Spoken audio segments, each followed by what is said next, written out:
Yeah. Let me just get a snack first. Snack? I brought a snack. Oh, that's okay. I'm good. Oh, no. I got this.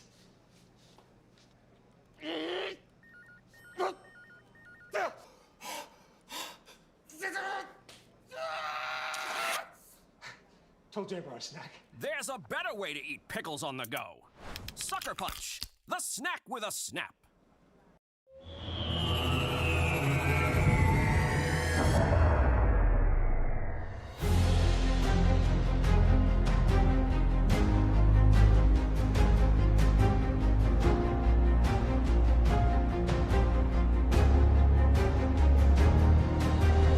When you look at the number of participants who had a shot at this, who wanted to be one of 12 of 60-something thousand, I mean, that's impressive in and of itself.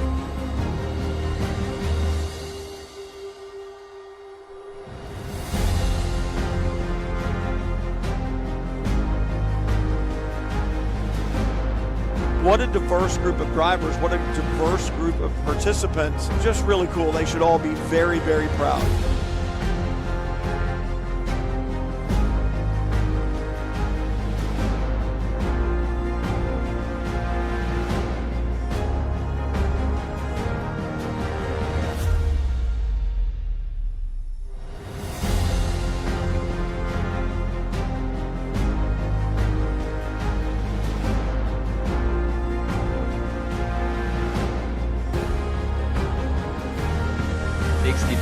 Players around 4 platforms.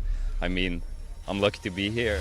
We about to change the game. We out here taking names. Let our voices rise. Let them reach the sky. We about to change the game. We out here taking names. Let our voices rise. Let them reach the sky. Hickory dog, giving them Mr. Determined. Right in the storm, I focus on rainbow connections like Kermit. The water on my shoulders, it was a burden. Now I don't notice it, everything turning. Everything shifting, doing it different. I'm floating, I'm drifting. Shout out the slums, round the world we uplifted. Doing it big. We about to change the game. We out here taking names. Let our voices rise. Let them reach the sky. We about to change the game. We out here. Every one of them deserves to be there, celebrating the fact that they were here and a part of this very first ever Prodigy Week for Racing Prodigy, and what a 3 days it was. And here we go, they're going to spray it, and let's see if they've learned how to spray the champagne.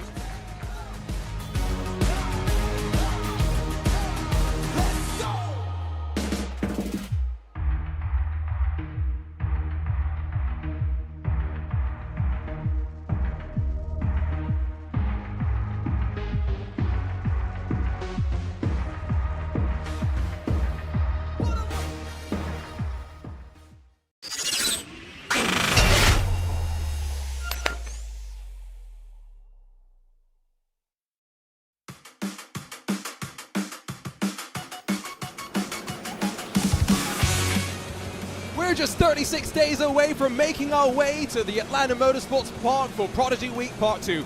And today, live from the virtual WeatherTech Raceway Laguna Seca, 3 more drivers will punch their tickets to Atlanta. Welcome to the postseason finals of the Prodigy Racing League Mazda Spec MX-5 Cup Golden Ticket Series on iRacing, powered by SuckerPunch. Delighted you can join us. Our Junior Kenki Party joined once again by Joey Tebben as we get ready to go. And Joey, on Easter, we ended off our Race Room Golden Ticket Series in the MX-5 Cup machine, and now we get ready to go in the Spec MX-5 Cup. It's been intriguing over the last 7 weeks seeing drivers compete in an official iRacing series, but now 3 races, effectively 4, left to determine 3 Prodigy passes here today.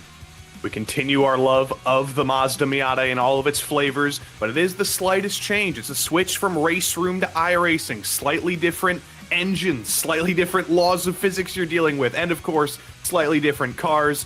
And a pretty similar track to where we've been going for the past couple of weeks. We've been very focused on the tightness and the twistiness and places where it's somewhat difficult to pass. What better place to go into your backyard, Arjuna? We're at Laguna Seca. We're at Laguna Seca, where passing always comes at a premium. You got to be aggressive here. This track has been repaved in the recent past. However, it is still a technical challenge. And I was actually there when I went to Laguna Seca for the first time, it was to witness Spec MX-5 Cup racing. So this today actually holds a bit of a special place in my heart. I was there watching a teammate, this eat-a-real journey. It's all too real. And let's dive into the action at hand. Let's talk about the format, because I mentioned iRacing Official Series, and that was something new after the build-up into Prodigy Week Part 1 for Season 1 Part 2.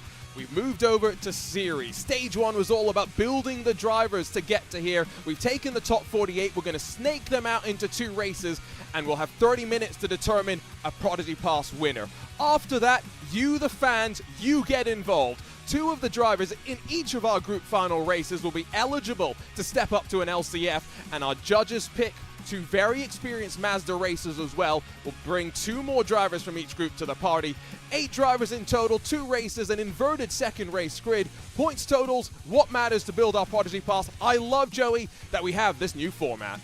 You know I love an LCQ, Arjuna. I like the safety net. I like the fact that the fans get to get involved. I like the fact that the judges get to get involved. It's almost a little bit like the Prodigy Search Selection Committee in sort of a mini fashion, picking some drivers who maybe had some bad luck, maybe had a hard fight in their final and came up just short. I think that last chance final might be the most hotly contested race of the night. And who doesn't love a little funky points format where we get to do some live points calculations? That'll be fun too. And of course, don't forget 3 more to be selected by the Prodigy Search Selection Committee, and that's all building this very coming week on the Racing Prodigy YouTube channel. So if you're not already joining us there, do make sure you are subscribed for what is to come. Drivers are about to get thrown on forward into a qualifying session that is going to be very important. With only 1 Prodigy Pass on the line, being at the front from the very start going to take on increased importance. But all of our partners that make us get here, that are supporting us on our journey with this Eat-A-Real pipeline, let's take the time to thank them before we dive into the on-track action. All natural pickle juice shooters for clean hydration, pickle chip pouches perfect for those long sim racing sessions or days at the track, and the Jared Pickles with knockout flavor, the true champ of Tron. It's now available in the US. Mazda Motorsports has partnered with Racing Prodigy to continue its mission of supporting race car drivers, enriching lives and developing the next prodigies. Mazda is supporting participants by providing $2,500 in coaching vouchers for the Racing Prodigy Coaching Marketplace.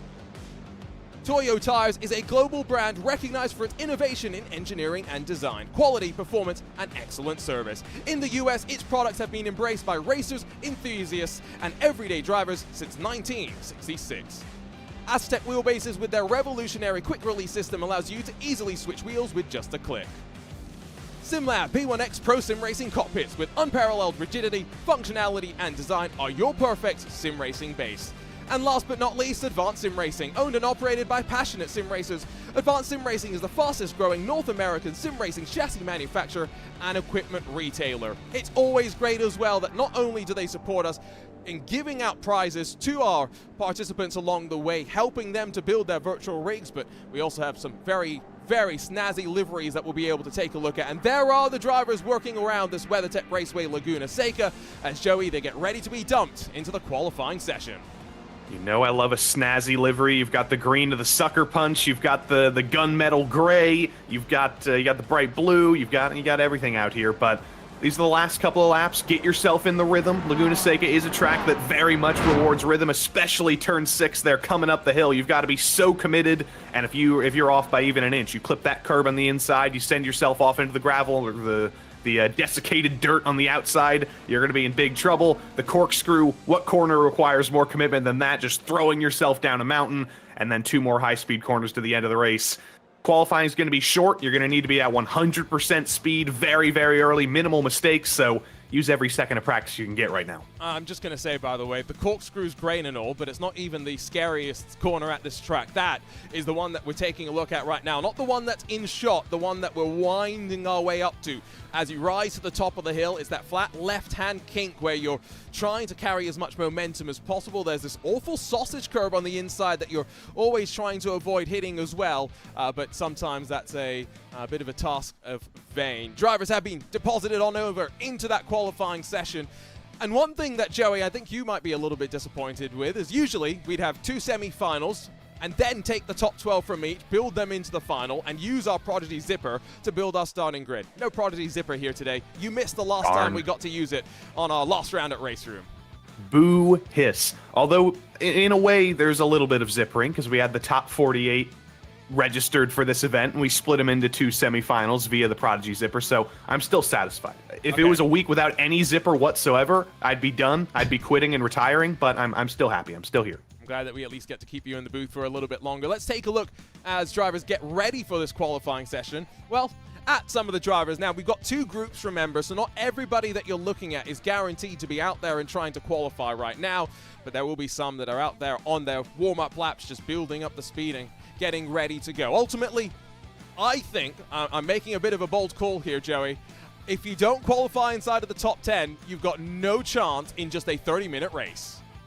That is absolutely the case. I mean, if there's total drama on lap 1, like we see sometimes at Laguna Seca, maybe a driver from outside of the top 10 can make something happen, but that's going to be exceptionally difficult to do. All of these guys are focused, though. One driver's so focused he isn't even in his chair. We'll see him in semifinal number 2, but those were some very, very focused faces, and it's going to be very, very high pressure here in this qualifying session. There's so much time to be gained with commitment at Laguna Seca. You've got to be in the zone on lap 1, or else you're out of luck. You might be starting outside of the top 10.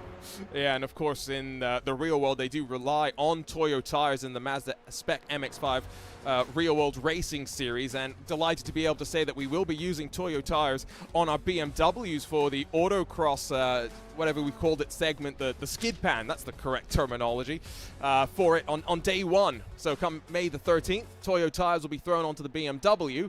That will also run for autocross. So there's 2 different things that they'll get to be used for. Decided to have Toyo tires on board moving forward to Prodigy Week Part 2. 36 days away. Qualifying, like we mentioned, going to be all about getting the most of the track by yourself. However, you only get 2 attempts at qualifying, and so I think there's some pressure in some ways, Joey, to make sure you don't invalidate your lap times, especially knowing how much of the track they want to try and use. And that is easy to do. You just saw the number 17 Lewis tournaments. We saw Matt Busa join us for some of the what were they called? The Chevrolet Silverado Cup, something like that. The wild oval day that we had. Of course, he was part of that. Garrett Lowe ending up Pomsky winning the Prodigy Passes from our only left turning tournament so far. And of course, we've already had plenty of Prodigy Pass winners. Michael Romanidis, Nikodem Wisniewski, Kamil Pawlowski, Leandro Werler. Those are the 4 from Race Room. Jai Fletcher along with Craig Tough Monkey Laws. The 2 so far from Street Kart Racing. Remember, you can download an app on your iOS device and you could potentially be at Prodigy Week. First lap times coming in by looking relatively quick. Interesting to see that Thomas Petitjean from RHG Esports 1 second off, but even Brandon Hawking finding himself 7/10 off the pace of the 17. Yeah, you had some of those iRacing veterans, even Rope Akusti Korkipa, which I think is an anagram of your name, Arjuna, trying to get some speed in there down at the bottom of the screen. And you mentioned Michael Romanidis. I feel kind of empty. I don't know what to do. I think this is the first time we've ever actually had one of these Prodigy Racing League events without Michael Romanidis in the field. I feel like a part of my heart is gone. Yeah, but ultimately he's deserved that opportunity. It's going to be great to see the Coanda Esports driver finally out in one of those Radical SR1s at the Atlanta Motorsports Park. He might even get the chance to meet up with his Coanda Esports teammate Zach Campbell. Now, Camden Hibbett's one of a couple of real-world racers in this series. He's actually competes in the Spec MX-5, and you'll see plenty of liveries. We have some sponsored cars, some representing the real Spec MX-5 liveries. Camden Hibbett racing in his Spec MX-5 machine, and great to be able to carry that forward. Still waiting, though, to really see anyone get close to the time up front. I mean, Matt Busa's now within 6/10. Thomas Petitjean on his 2nd time gets a little bit closer, as does Brandon Hawkin, but still no one close to challenging for pole. No, there's definitely still time to be gained out here. There's still time out on the track, but you're going to have to get very, very, very, very much in terms of improvement to get up to Louis Spileke there in the 138.6s. Here comes Austin Farr across the line. He's got a lot of time to make up. 1 second off right now. Is he going to jump up into the top 6 just like Korkipa did? Looks like not quite, but top 10, top half of the field for Austin Farr so far. Blaze Andrich up to 7th, so great to see improvements, but now we're very much on to the 2nd and final lap times for the drivers. Let's ride with Busa down through the corkscrew. It's such a big elevation drop, but it's then about how you roll this momentum in towards this long left-hander. Take a look at the driver who now represents Kevin Harvick Industries. He's quite excited about that new affiliation, one of those new teams in the eNASCAR Coca-Cola iRacing series. Down onto the brakes, you can hear him down through the gears as well, trying to just keep the revs up to really take the power, but that didn't necessarily seem like it was the best run to the line. 39.246 to beat, and he'll find himself, well, almost a 1.3 second deficit. And while there are some drivers that get closer and closer, Ruben Chacha up to second and only 83 thousandths off, that time still stands at the very top. Yeah, but suddenly it's not as comfortable of a position as it once was. If you qualify 3/10 over the entirety of the field, you can take a little bit of a rest. As long as you survive turn one, you're probably going to be okay. But with Ruben Chacha getting within 1/10 of a second, suddenly Luis is going to be sweating that little bit more. So 3 minutes left. There's only two drivers who I think still will throw times down. Savio Panicha, one of those drivers that we did see on the race room tournaments. See the microphone in front as well. Helps him to be able to communicate maybe with a spotter potentially that will help some of these drivers, I'm sure, navigate their way through some of this chaos and madness that we'll see in the opening couple of laps. To the line and bouncing off the limiter there as he adjusts something on his steering wheel. Finds himself with a 1/10 of a second improvement, but with 23 times onto the board, he's 22nd of them. And he's got some work to do from the very back. But that is effectively qualifying done and dusted. And Joey, we've got some close margins in the mid-pack, and then two drivers at the front starting to break away. And that's good news for the rest of the field, actually. The fact that those two drivers up front were breaking away together. If Bilecki and Chacha are fighting with themselves, that means that maybe some of those slower drivers, Brandon Hawken, Tommy Petitjean, Roberto Prieto, they can keep themselves in that pack, they can keep themselves in the train, and they can make this more of a two-car battle. We've got two of these 30-minute races coming up as well, so that's going to be quite interesting to see how they all navigate their way through what lies ahead, because some of those drivers from the from the second final rather, will have the opportunity to be sitting on the sidelines to watch and see and maybe learn a little bit. However, there's the counterpoint to that where maybe all they're really doing, Joey, is getting even more laps behind the wheel. I mean, that's very, very important. In a track like this, where it is sometimes single groove, it's very difficult to run side by side in places. You do need every lap you can get every inch of the track in your brain book, and try and figure that out. Especially through the corkscrew, high commitment, turn 6. Just get every possible entry, every possible angle in your head, and that's going to make you that much more prepared and that much more ready for whatever lap 1 at Laguna Seca is going to throw at you, and whatever this 30-minute race is going to throw at you. Remember that Prodigy Week is not just a test of the driver's racing ability at the end of the day. They're going to be tested physically, mentally, all before they get into the BMWs for some autocross, for some skid pan wheeling, and then karting to close out day number 1, at least based on the schedule that we had, of course, in Prodigy Week Part 1. I did see Gustavo Ariel jumping into the Racing Prodigy YouTube chat. He rounded off his Porsche Esports Super Cup season yesterday, and I'm sure he'll be watching on to see. Of course, the goal, the journey that we're all on here at Racing Prodigy is in the aims of a Prodigy draft to all build to real contracts, professional racing contracts for our Prodigy Week participants in the real hopeful Prodigy Racing League.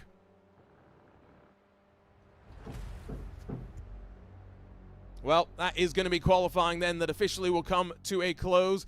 Drivers will get the final opportunities to set themselves for the task at hand. We'll grab a look at your starting grid for the first of two 30-minute races with two Prodigy passes on the line. It is going to be Louis Bilecki, the German, that will lead us to the green. He'll have Ruben Chacha alongside, and loving these liveries, making it nice and easy to pick them apart. The Canadian Brandon Hawken going to be alongside Thomas Petitjean, with Roberto Prieto and Rupa Kurpika rounding out your front three starting rows. 7th will run the way of Rowan Gill, another one of our Spec MX-5 racers in the real world. Blaze Andrich and then Matt Busa and Jeffrey Lund make up the rest of your top 10. Austin Farr, Camden Hibbett, 11th and 12th positions. 13th going the way of Tobias Kruken. Sam Smith, the Australian, rolls alongside. Cam Martineau and then Ewan Baker, 15th and 16th, with Nicholas Rice-Puto, Luca Anic, and then behind them, Angelo Michel and Luzino Gonzaga to round out your top 20. Henrique Patinari, and then Savio Panicia, Matthew Fluck. Round out the 23 drivers to get ready to do battle. And do remember, if you're watching, you're cheering on for your respective driver. Well, stick around even if they have some issues, because while one Prodigy Pass will be won, Joey, there are 2 more spots in the LCFs up for grabs through the fan vote. Indeed, even if you're starting in 23rd like Matthew, you could still be plucked from this final, taken into the LCF, and given one more opportunity to get that Prodigy Pass and get sent to Prodigy Week. Everybody's still alive here. I honestly think that might increase the aggression a little bit. Everybody knows the fans are watching. They know the judges are watching. Everybody wants that chance to get plucked into that LCF. Standing starts, ready to rumble in the postseason finals at the Prodigy Racing League Mazda Spec MX-5 Golden Ticket Series on iRacing, powered by SuckerPunch. Look at them fighting almost 3 wide in the background as we rise our way across of turn 1 and then plummeting down into the Andretti hairpin. Your pole sitter is going to cover the inside, run a couple of drivers the long way around as they dive onto the brakes for the first time of asking. It's going to be Bailagi, Chacha, Hawking, Pettyjohn, 1, 2, 3, and 4. As to the first right-hander they will sweep, and one driver in the gravel, it's Ewan Baker. Oh dear, Ewan into the concrete wall as well. Going to be a little bit of damage on the front end of that car, but other than that, very, very clean stuff and very, very smart stuff from everybody in the top 22. One by one by one by one. Say that 22 more times. You got to go back outside of the top 10 to see the first instance of side-by-side racing. And I don't think that's necessarily going to change early on. You're going to see a lot of drivers focusing on trying to stay in this pack, trying to conserve themselves and keep themselves in the fight for the win at the end. You don't want to fight too hard for 5th right now as Cha-Cha throws it off the road in turn 6. It's that treacherous corner as well. He'll drop down outside of the top 5 without a shadow of a doubt. He's followed in by Cam Martineau, the ST Esports driver, who's now going to drop down as well onto the brakes into the corkscrew. We've seen some big lunges here, but surely no one going to be too aggressive. Side by side, almost further behind, as it's just Jeffrey London, Camden Hibbett, excuse me, that fight off of the corner. But now your leader's breaking away. Remember, it's only P1 that pays a Prodigy Pass, and the fight behind breaking those away from the draft of the cars at the lead. And this is exactly what I was talking about. You have to be careful right now. If you're Brandon Hawken or Roberto Prieto, you might be happy making up 1 or 2 spots at the start, but you can't fight with each other right now. You need to focus on moving forward, getting back up to Luis Bialecki, getting within draft range, and trying to continue on in the fight. You don't want to put yourself in the danger of having to fight through that last chance final. You want that Prodigy Pass right now. So look for Brandon Hawken to get aggressive and get conservative and get in line. If you're like Camden Hibbett, for example, in 8th, I think you're just fighting for everything now. You're 5 seconds off the lead. You might be in danger of never getting back to that lead pack. And remember, he brings with him the experience of these cars in the real world. I'm sure he's probably raced at this track with those machines. Let's take a look, though, at the look of 2 drivers focus on what's very much a close fight at the front. We ride with Brandon Hawken. We look from his perspective inside of his steering wheel. And there's your race leader, the German, Luis Bialecki, alongside. See him very, very calm right now. But ultimately, 27 minutes to go. I feel as though in this situation, Brandon's not going to force the issue. He's been in this place many a times, and it's something else to consider in his situation. The Prodigy Search Selection Committee may be looking at him and going, you know what, he's always in the mix, he's always up towards the front. Maybe he also deserves a shot, and I'm delighted to be able to announce, Joey, that once again, Max Pappas, random call sign, will comprise our judges on the Prodigy Search Selection Committee, which will take place this Thursday on April the 11th at 2 p.m. Eastern. 3 more drivers from this iRacing tournament heading to Prodigy Week. Nice, the OGs of the Prodigy Search Selection Committee coming back to do some more good work. Thomas Pettyjohn just got by Roberto Prieto. I think there was a little bit of a bobble out of the driver of the number 8 coming through turn 10. That made things pretty easy for Pettyjohn, means that he doesn't lose too much time up to Hawken, but now it's a second between 3rd and 2nd. If Roberto does go for a move here, it's going to slow him down even more. That's why you see Roberto slotting in line, not going for a dive that you might want to go for in turn 1, because he doesn't want to fall even further out of that 1-second draft range. Both of these guys need to hope that they can stay alive here, or else it's going to be a fight for 3rd for the next 26 minutes. Thomas Pettyjohn, the joke was often when he would race with Romain Grosjean that you have Pettyjohn, you have Grosjean, that's Little Jean and Big Jean, but he's rather big in the camera. You can see him on the left side. To his right side is Roberto Prieto. It's always great, again, to be able to look at these drivers. I did see one driver did ask, is it okay to have a blurred background, because I'm and I'm paraphrasing maybe, but I'm too lazy to clean up around me. The answer to that question, from a commentator's perspective, Joey, is no. We want to be investigatory. We want to look at what you've got behind you. Yes, unless it's illicit or something we shouldn't be seeing or your local authority shouldn't be seeing, I do want to see it, or else I'm going to be making fun of you for having a glaucoma background and not letting us see back there. It's a joke that we make quite a lot. Ruben Chacha, by the way, is trying to charge his way on forward. Slices past Jeffrey Lund, but he's got so much work to do to really be able to make anything happen. Down 7 spots from where he started, Joey. One small mistake, big consequences.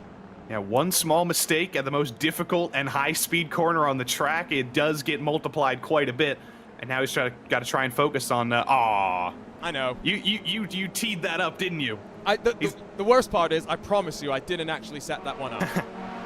I was gonna say he's trying to cha-cha his way forward, but no, I'm not even gonna say that anymore because he's made me unhappy. He's got the glaucoma background. I don't even know what's behind him. It could be anything blurred there. It could be a semi-truck. It could be a goat. It could be a white wall. But now we'll never know. It's gonna be a mystery. Look at that shot. Great shot out of the Andretti hairpin. Ooh, battling further behind. Savio Panicia, Luka Anicic that lean on one another. That's all for 15th and 16th position.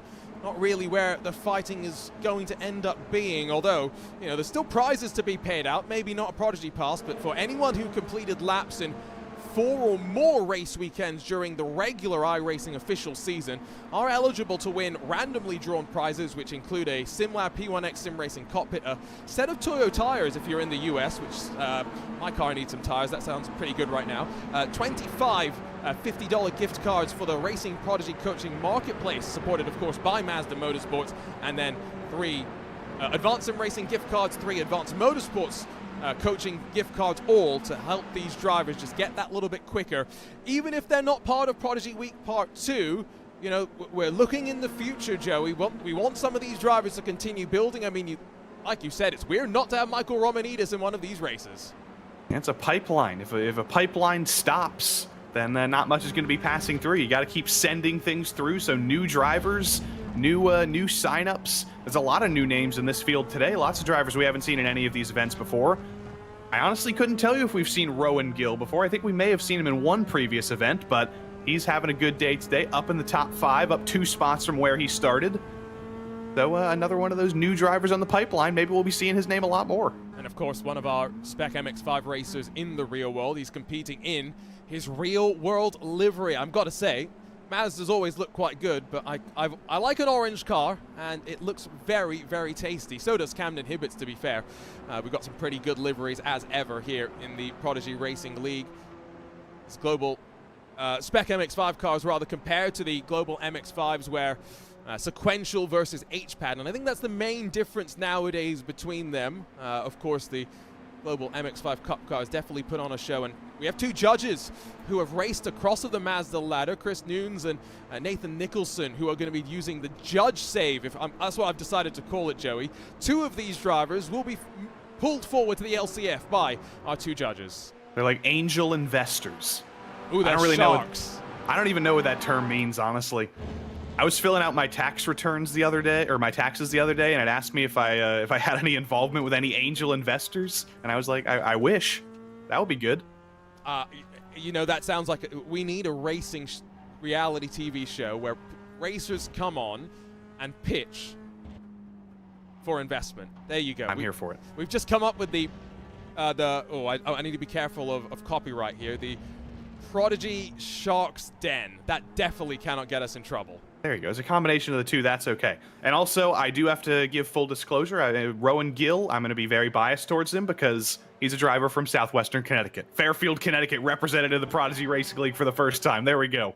And my condolences to him. He's a JMU student. They got eliminated pretty early in March Madness, so it goes both ways. Oh, there you go. Basketball made its way onto the Prodigy Racing League, and I've got to make a swift right turn because I know absolutely nothing. Camden Hibbets in the bottom right corner. Austin Farr's alongside him as they've got now Ruben Chacha on the Chacha trying to find his way on forward. We've already burned almost 10 minutes in this race, and it's been quiet at the front of the field. And Joey, that's why most of our attention so far, I think, has been focused on these drivers slightly further behind. Yeah, this has been for a little bit of glory. It's not necessarily been for points. It's not necessarily been for much reward, but you know who's watching. Those teams or those judges, they're watching. The fans are watching.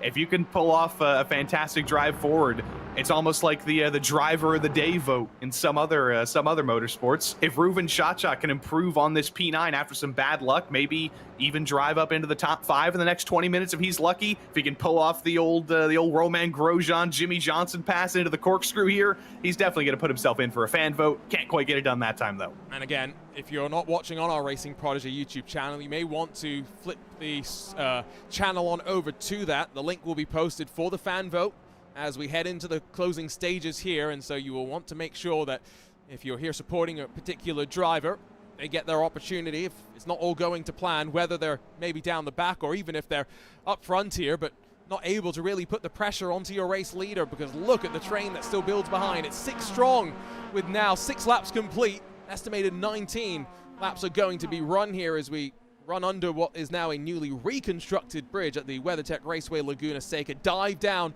out of turn 1 and 2. There's a hospitality area that provides a great viewing area of the drivers as they file their way through this, and it looks very flat, but it's deceptive in many ways, Joey, because I feel as though there's only really one great racing line, and if you don't hit it, you've got to always try and get off the power. Exactly. That's why I was mentioning practice was so important, and this is the time of the race where it ceases to be Laguna Seca, it becomes Arjuna Seca, and we hear all the fun facts, but I do finally get to go here for the first time in June, so it's not going to be Arjuna Seca anymore. I'm going to be my own Seca too. No, it's still Arjuna Seca. It is still Arjuna Seca, but it'll be slightly my Seca. I'll be able to be like, oh, the bathroom right here in pit lane is pretty great.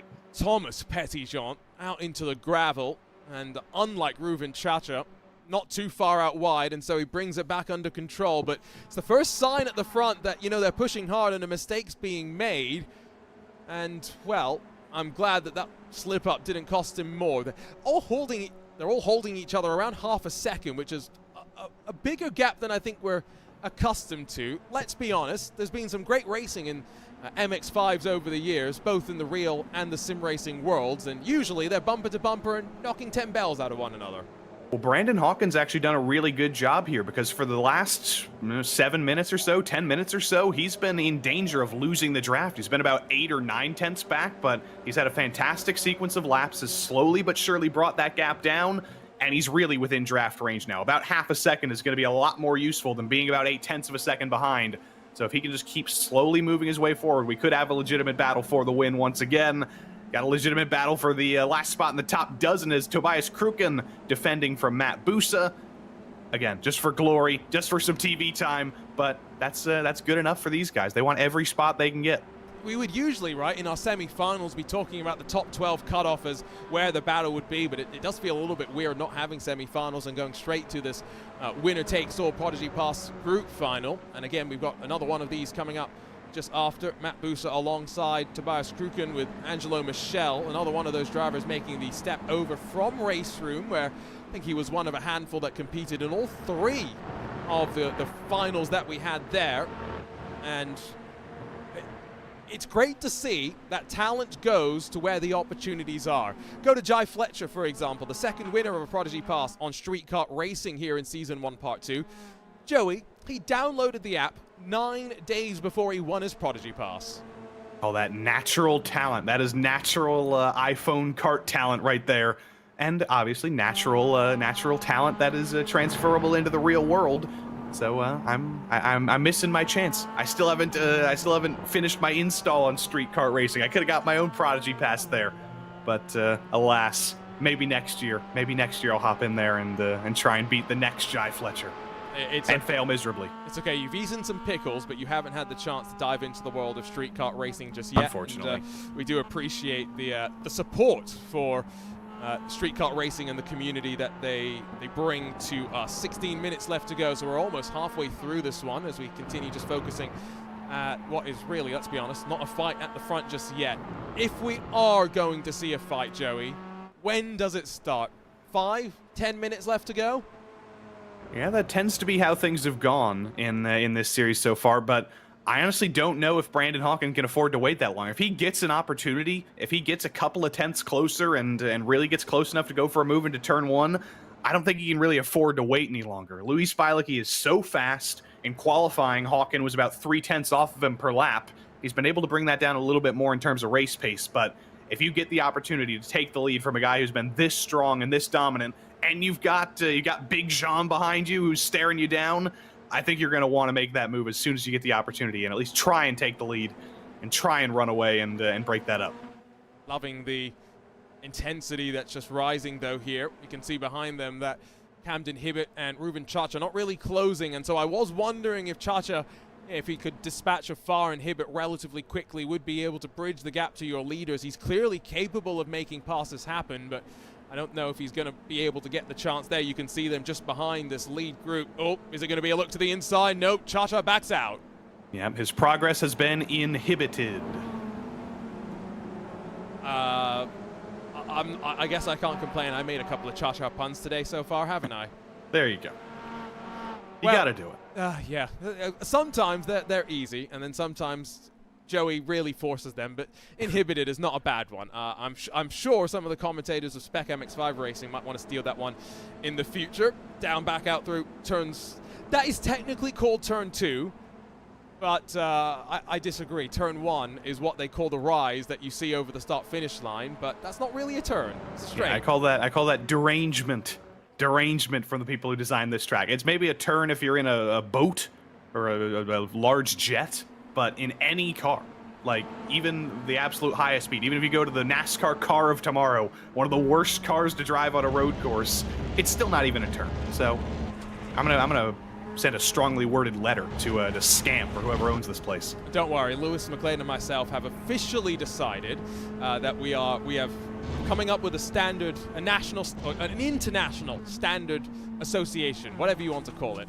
It's called ADTM, Actually Decent Track Maps, and our first track maps will be published on social media at a date and time to be revealed shortly. But this will solve all issues with track maps. Do you know why, Joey? Well, I'm thinking about Oxford Plains, the oval right now. Is that 0 turns or 1 turn? No, we're going to solve the issues there too. You don't know what a great solution is yet. Clearly, you're I'm ready. thinking. I'm ready to hear it. I'm ready for another Nobel Prize worthy option. So you know what tracks are great? Tracks where they don't have corner numbers and they have corner names instead. So we have decided that no maths will be allowed in the future. Instead, only corner names. And so Oxford Plains, I'm just going to call that one Turny Turn, because you never stop turning, right? There you go. Turny turn, the circle, something like that.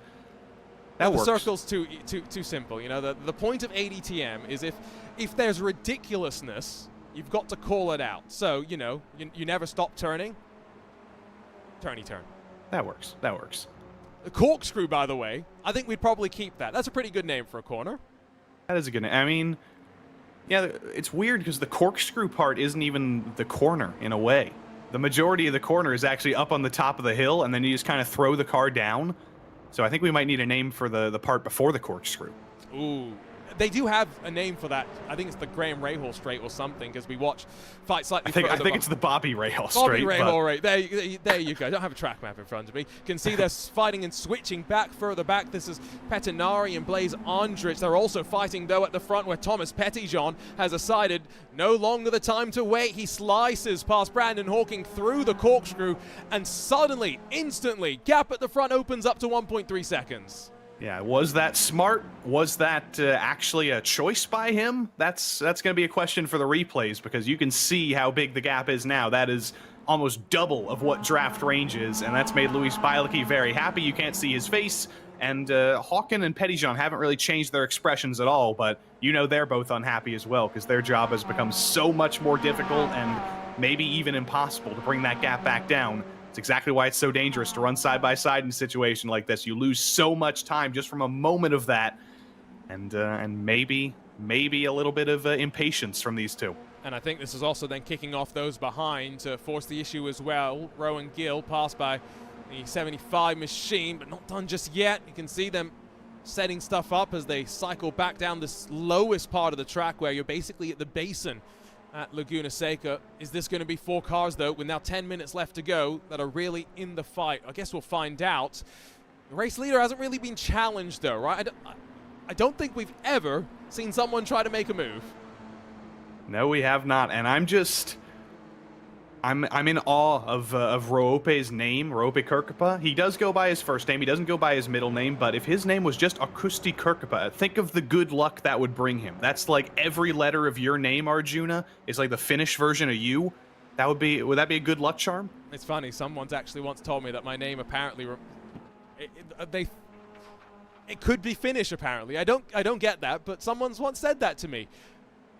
That's like there's an Italian driver, and I wish I could remember his name, but the Finns all loved him because his last name translated to like gas station convenience store or something. Nice.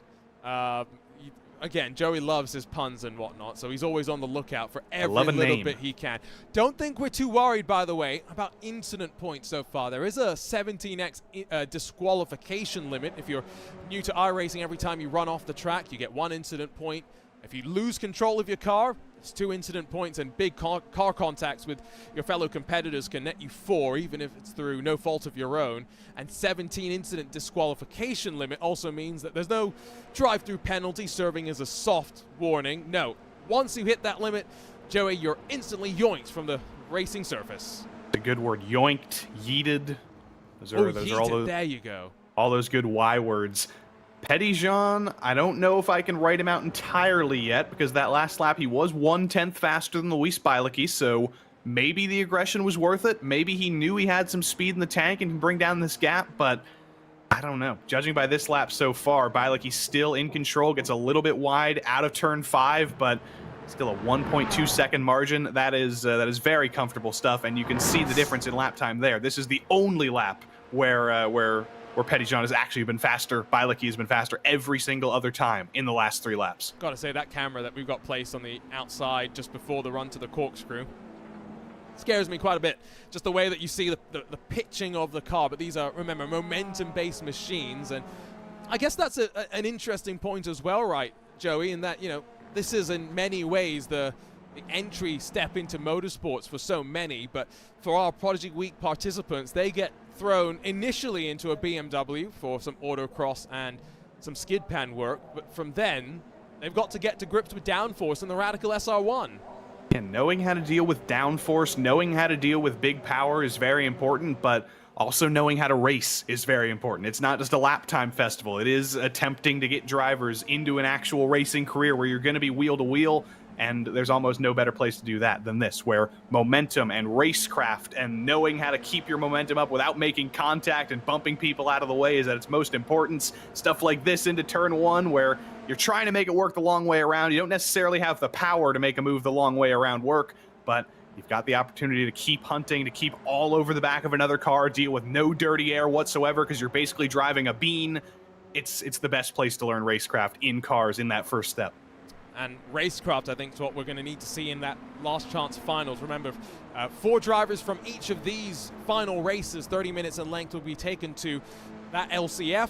They get 10 minutes for qualifying, 2 15-minute races. The second race is a full invert of the field as well, and it will be based on points. Whoever gets the most points scored will win the Prodigy Pass and be heading to Prodigy Week Part 2. Still waiting for Petitjean to bring the gap down as in this fight for 7th. A little bit of damage to the front of Ruben Chacha's machine hasn't stopped him from really making himself known, and his presence felt behind Camden Hibbert, who's not really closing on those leaders anymore. In fact, last time by, they ended up losing about 3/4 tenths of a second. This is great racecraft, and the reason why we should watch this is what's happened to your leader? Oh no! Bilecki slow! What has happened to Bilecki? That's coming into the final corner. I think through the penultimate corner. Did he throw it off the road all on his lonesome through turn 10? That is remarkable. Totally in control. Untouchable all day.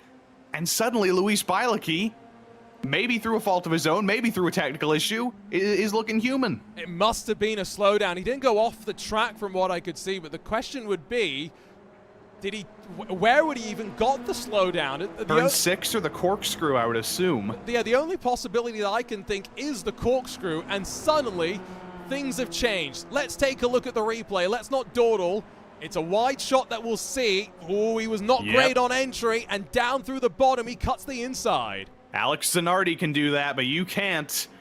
One mistake. That's why you can never get complacent. Even if you are in total control of a race, even if you are seemingly untouchable, one mistake can take you out of it. Little bit of lost focus, little bit too late in the brakes, and he does go through the path that Alex Zanardi once took, but unfortunately it has been about 30 years since then. We do have slowdown penalties now, and he does a good job of serving it, minimizes his losses, does it in a heavy braking zone to make sure he doesn't lose too much time, but that is 3 spots gone, and he might get some of them back here, as there it is again with Hawken and Pettyjean. Pettyjean's wheeling that car. He'll make contact with Prato as he rejoins the surface. Bialecki's taken both those spots back in the blink of an eye, but moments of drama, 5 minutes left to go, and I wonder if now the gap behind too large for anyone else to close on down. How has this flipped back in Luis Bialecki's direction? This is literally one singular lap after he got that slowdown, and suddenly he's exactly in the same position with exactly the same lead. That's absolute craziness, but that was aggression that we knew we were going to see in the final 5 minutes. Little bit of contact through the corkscrew ends up adding up to a little bit more contact, and then poor old Roberto Prieto, the innocent party in that situation, did absolutely nothing wrong, and unfortunately he comes out the worst of it. It's one of those days where it's not much action, but when it does happen, we seem to miss it. Ruben Chacha and Camden Hibbert fighting behind, but really now, final laps of this race, let's keep our eyes to the front where the Prodigy Pass is going to be paid out. Bialecki's got that advantage to Brandon Hawken, who's been in many close situations, but never, I think, has he been this close to a Prodigy Pass. He's got 4 minutes left to go. This is his preferred sim. He's bounced across from R-Factor, Race Room, and now back to iRacing. Let's see what he can do. Can he close the margin down? He's only going to have a couple of laps at the line. I don't think it's going to be 2 laps. I think it might be 2 laps at the line. Depends on how quick they can get to the line. It might be a race against the clock, but and see the focus there. He's not giving up. He probably knows that 1.7 seconds, unless he's literally a full second faster per lap than Bialecki in these final laps, then he might have a shot.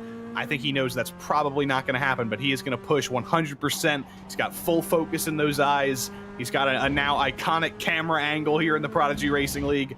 He's not going to give up, but I think he knows that there is a low percentage he makes this happen. I really enjoy that camera angle as well, and I hope that we can get more of that in the future. Fighting behind, but all for 11th and 12th positions. Matt Buser, Tobias Kruken alongside one another. Michelle and Panicha fighting as well for 14th and 15th positions. And again, these drivers will all get their opportunity. A 60-second video clip will be submitted to the Prodigy Search Selection Committee, and Max Pappas, along with Random Callsign, will operate as our judges for this iRacing selection show that will take place on Thursday, April 11th at 2 p.m. Eastern. I'm also delighted to say that Max Pappas will be joining us May 13th for Prodigy Week Part 2 to be one of our coaches, and that is what Prodigy Week is all about, learning from people with such amazing backgrounds looking to give back on this E2Real pipeline. And Max Pappas has raced in, I think, every racing discipline you could possibly think of, from Formula 1 to IndyCar to NASCAR to sports cars, basically everything on 4 wheels. That guy has had his shot in, so very few better people to learn from, but there's going to be even more in addition to him in the coming weeks. There's a very, very big brain trust to learn from. Yeah, it's almost too much. I don't know who you would go to first when you've got Max, you've got Random Callsign, you've got a whole host of other people. Who do you even go to first without getting your brain blown up? Yeah, it's crazy, and I'll be honest, Prodigy Week Part 1 was my first real introduction to the sensation that is Connor Zilic, and it's been really cool to see Connor, who replaced Max when he had to go and coach William Byron during championship weekend last year for the NASCAR season finale. Connor Zilic stepped in, and he's had a blockbuster start to this year. Will we see the white flag out? It's going to be close, but don't think it will be as close as what we had at Brands Hatch when we were trying to count thousands. It will be the white flag officially. Bialecki has got 1.5 seconds to hold on to a trip to the Atlanta Motorsports Park in 36 days' time. Now, don't do what you did about 3 laps ago, Luis. You've got this on lock. It's even more on lock than it once was. What in the world? He's blown his engine! Not 1, but 2 mistakes, and there's the heartbreak, there's the anguish. This is what it means to the drivers, and Brandon Hawkins suddenly finds himself in a situation that no one could have anticipated. I don't know how we're going to have a second final after this with all the drama we've had so far. I don't know what Brandon Hawkins thinking right now. He hasn't given us a single change in his expression. Luis is absolutely destroyed, just like his engine.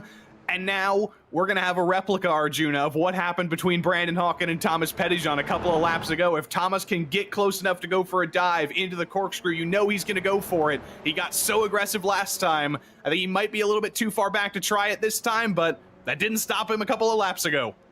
I don't think he can. It might be into the final corner. How can you blow your engine, you may be wondering? Maybe too aggressive on the downshifts. It's happened to me in some big sim races. I'll blame my teammates for it, though, not me. Pettijohn's going to force the issue, though. Make some contact. Oh. Brandon Hawking, tongue out, car saved, and another shot to Pettijohn. He gets forced wide. Kirkupa's going to slide his way on forward to second. This has been crazy. This is what the Prodigy Racing League is all about. Drivers knowing the opportunities that they have been given. And the smile says it all. Brandon Hawking's been here and done it all, and he's finally heading to the Atlanta Motorsports Park to be part of Prodigy Week Part 2. That is fantastic stuff from Brandon. Lots of aggression on the final lap, but the contact was given to Hawkin. He gave a little bit of a hip check back. I think that was totally fair, totally even. And very few drivers could be more deserving than Brandon Hawkin. You got to give a shout out to Kirkipa as well, getting up to second in the end. The Finns in our YouTube chat are going wild, but nobody's going more wild than Brandon Hawkin. Fantastic run for him, and a roller coaster of emotions. Wow, that was incredible, and I don't even know what our judges can take from that other than these drivers are willing to put everything on the line, and that's what we saw. You know what I think we should do? Joey, do you disagree with me? Before we go and talk to the drivers, let's go back and watch that entire final lap in its entirety, because what drama we had to live through. Yes, please. This is where it all started. I mentioned Luis Bialecki just had to be mistake-free. He's had to do the same thing he'd been doing for 29 minutes, and then the money shift comes in. Kablamo, gearbox, engine, smoke, particles everywhere, and Luis, that's the worst thing that can happen to you. A mechanical failure of potentially your own doing, and yeah, that's the end of the day for him. And then I'm so excited to see this Pettijohn and Brandon Hawkin battle through those final couple of corners. He was a little bit too far back to go for his move into the corkscrew, had an excellent run down the hill, and then it all came undone. But right here, this was keeping himself as close as humanly possible, keeping himself within about half a second, and hoping that that move could come a little bit later. And you kind of wondered, was it going to be into the corkscrew? Pettijohn had tried it once before, but I feel like they had definitely saved up some of those off tracks, had the ability to run wide, to really force the issue. And then it was that opportunity into the final corner to really make something happen that I thought was going to be the chance. But no, Pettijohn instead tried to force his nose to the inside. And what car control to hold on to the machine from Brandon Hawkin here, almost perpendicular to the track for a moment. Yeah, that door was not really open through turn 9, and then through turn 10, Hawkins says, you know what, if you're going to do that to me, I'm going to move over just a little bit. But you will see there that Hawkin did actually give Pettijohn a full car's width. The contact just came from a little bit of air between the two cars. So I think Hawkin totally clean in that scenario, totally deserving of this win. And the best driver over the course of those 30 minutes. Minimal mistakes from him. Actually, 0 mistakes from him as far as I know, because he wasn't the driver who made contact in any scenario. He was clean and perfect and got that win. And don't forget that the link to the fan vote is in the Racing Prodigy YouTube chat. If you're watching on other channels, you want your driver to get a second chance in the LCFs, now's your time to vote. Don't wait, though. It's time for us to go and chat to a very, very happy Brandon Hawkin. Brandon, I mean, what's even going through your mind right now? You've been a part of so many of our Prodigy Racing League journeys, and now you're finally a holder of a golden ticket and going to the Atlanta Motorsports Park. How does it feel? Man, I almost don't have words, man. That was such an incredible race. So much stuff was going on, and man, I'm so glad I was able to race and do it. And oh man, this is gonna be like, could potentially be like absolutely life changing. This is absolutely incredible. I'm so excited, and wow, what a race there with Lewis. And I don't have my sorry, everybody in the top 3 there. And oh man, that was a battle.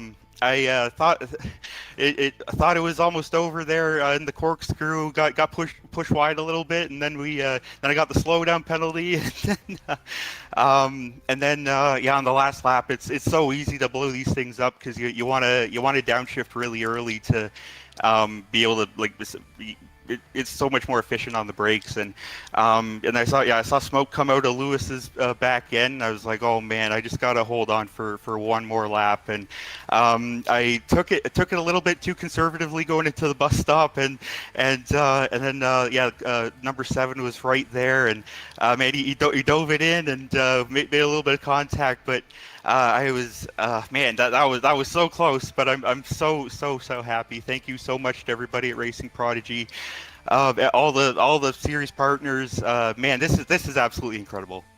And you know, Brandon, you jumped across the platforms as well. Talk to us about that from your perspective. One of the few drivers that I can think of that did iRacing, R Factor 2, and Race Room. I know you as the iRacing guy. How easy was it for you to go and jump onto the other platforms? It wasn't easy at all. Yeah, for the R Factor 2 race, that was my first time ever racing in R Factor 2, and it was just a lot of it. It's the driving styles are just like completely different, even with similar cars such as on Race Room and iRacing. You can definitely push the car a lot harder on R Factor 2 and Race Room, and then on iRacing you have to dial it back just a little bit, and so yeah, I'm definitely used to the iRacing way of driving, and so having to like truck it into the corners was a little bit new to me, but I figured it out relatively well. Got the hang of it really well there in Race Room at Mid Ohio, and came so close there, and then to come back to my main sim iRacing, I knew I had an okay chance at it, but I wasn't the absolute fastest. There were a few of them that were a little bit faster, but I held on there at the end, and it was just made sure I was in the right position, and everything fell into place there. Well, Brandon, congratulations on the Prodigy Pass. I can't wait to see how you go at the Atlanta Motorsports Park. It's 36 days away. Enjoy this win, and we'll see you out there for the action.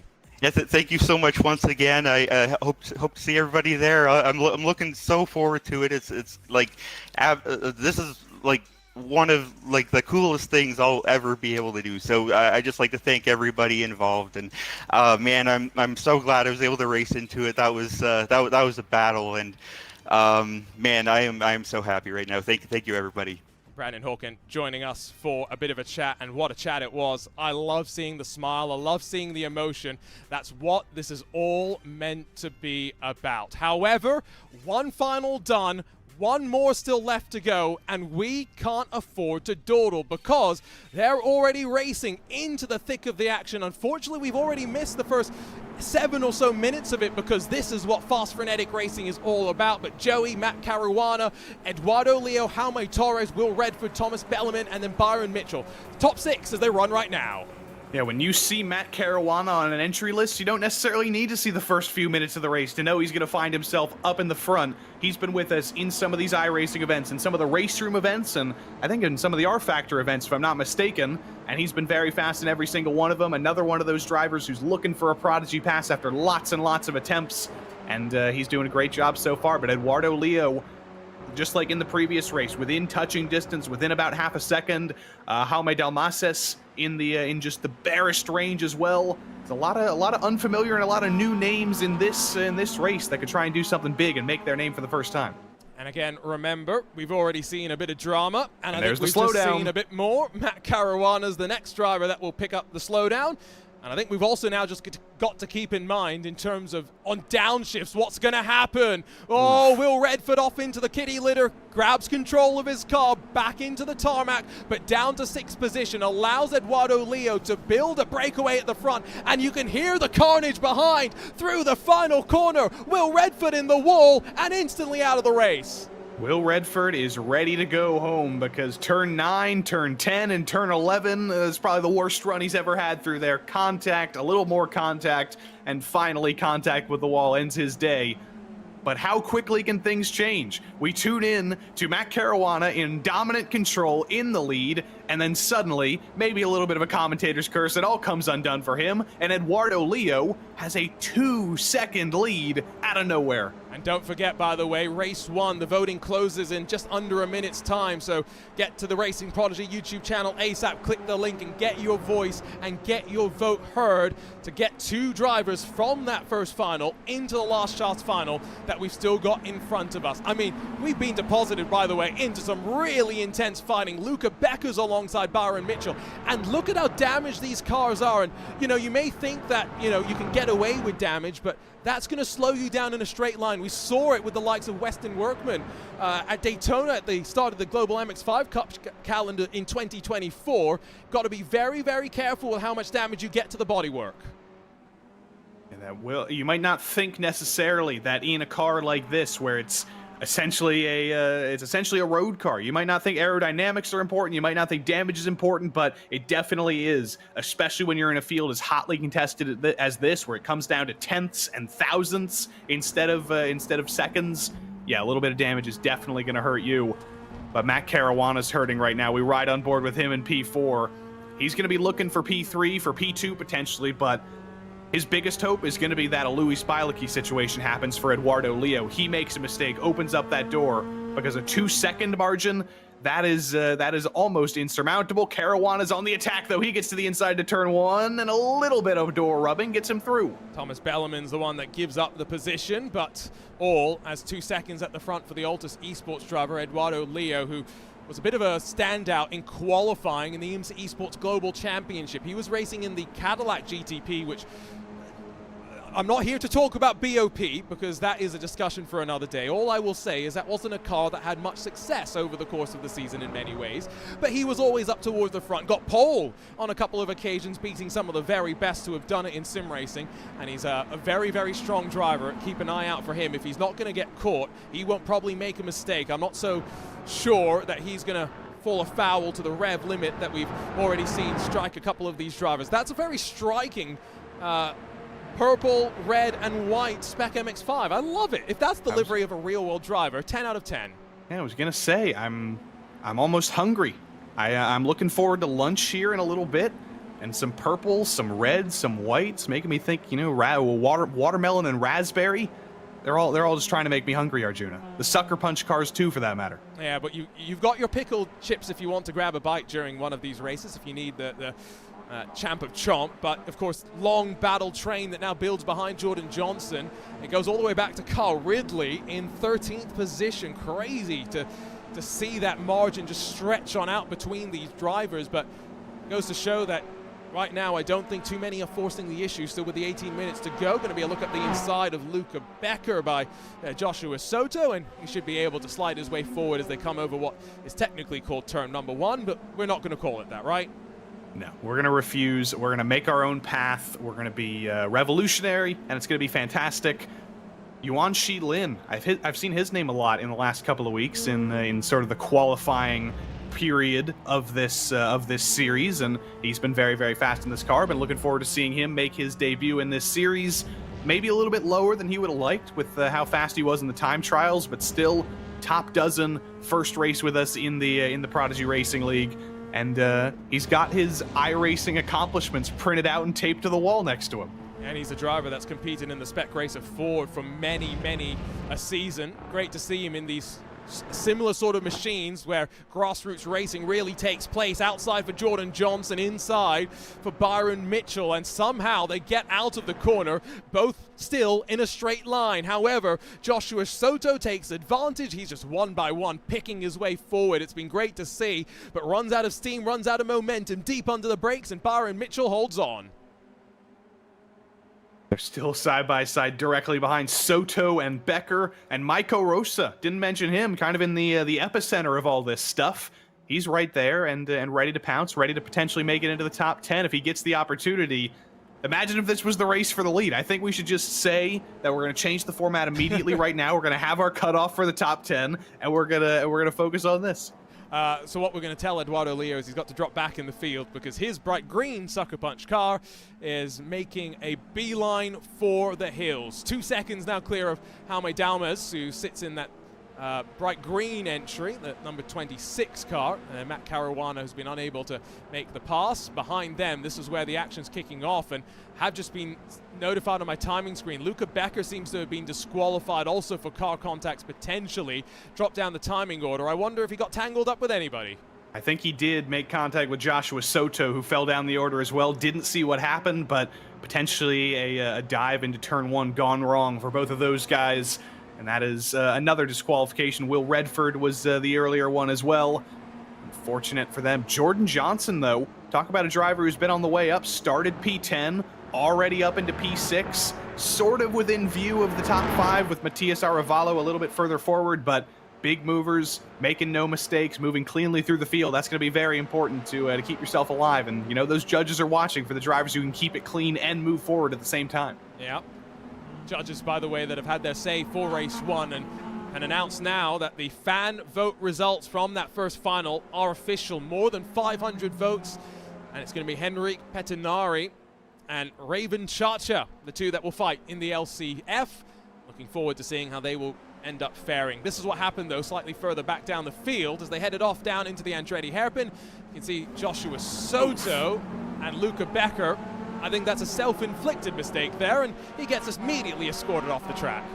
Yep, I call that a little bit of bowling and unfortunately a little bit of karma immediately after. That's not going to be any solace for Joshua Soto. He lost a couple of spots from it anyway, but at least his aggressor was punished. Matt Caruana going for it again.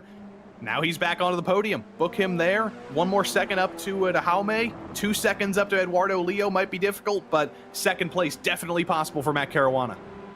They've lost a bit of ground instantly as well. You can tell just how quickly these momentum-based cars, when you do end up fighting, do lose out on time. So got to be careful of that. I'll begin the climb up the hill where, you know, Laguna Seca is notoriously known for sound limits. This is where, on the exit of this uphill left-hander, you do have to be careful for the hut of noise sound detector, whatever they call it, that's on the outside. Outside line as well for Jordan Johnson, loses 1 as JD Rodriguez gets on through. His SuckerPunch car then blocks the line for Byron Mitchell, who gets a shove from behind. Another car instantly disqualified. They're playing very risky and fast and loose with the incident limit. That's 3 inside of 15 minutes or so. Yeah, that was JD Rodriguez going for the block coming up into turn 6. I think there was a little bit of car contact in the process of doing that, and unfortunately that got him to the incident limit and got him disqualified right then and there. Yeah, I don't know if that aggression was necessarily necessary, and if he was so close to the incident limit, maybe not the smartest move there. That's another thing that tells you how good it is to keep a cool head, how important it is to not get over-aggressive, not get too hot in the cockpit. Just think about finishing the race if you're in a situation like this. And don't get yourself disqualified for making a block. And remember, incident limits aren't an iRacing exclusive thing. Philip Dreiss lost his chance to fight at Brands Hatch in the second round of our Prodigy Racing League Mazda MX-5 Cup Golden Ticket Series on Race Room event final, and so got to very much keep yourself in contention. Big lob up the inside by Byron Mitchell. He might even get stopped in time, you know. Gives himself a little bit of room, though, to allow Jordan Johnson to switch back underneath. Great racing.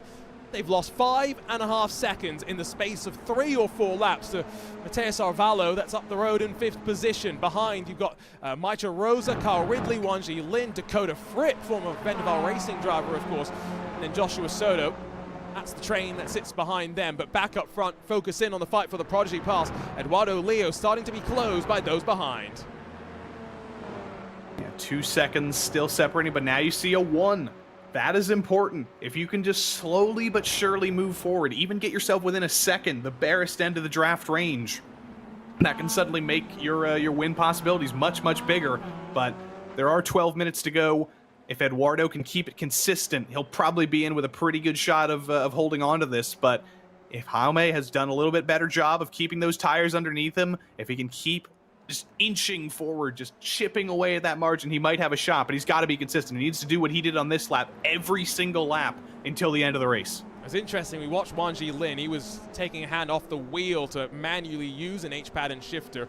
Eduardo Leo, he's got his Formula rim out. He's still paddle shifting happily away. So is Helmi Dalmez apparently on the right-hand side of your screen. So the focus on both of those drivers' face. And I'm just getting ready right now, Joey, because I made a few comments that the first race was maybe a little bit slow at times. And then at the end, what happened? Definitely not slow.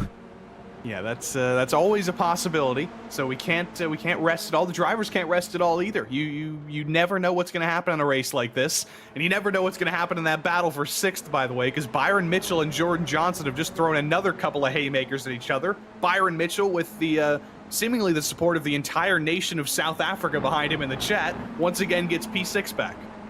I like as well that we do have an international flair to Prodigy Week. I think last year, the 12 drivers represented by, I think, 9 different nations for part 1. Already, we've had 2 Polish drivers, 1 Brazilian driver, a Greek driver, and then 2 Brits, along with Julian Klaffenbach, who technically qualified from Season 1, Part 1, who will be part of Prodigy Week Part 2. And so once again, looking forward to an international audience joining us come May the 13th.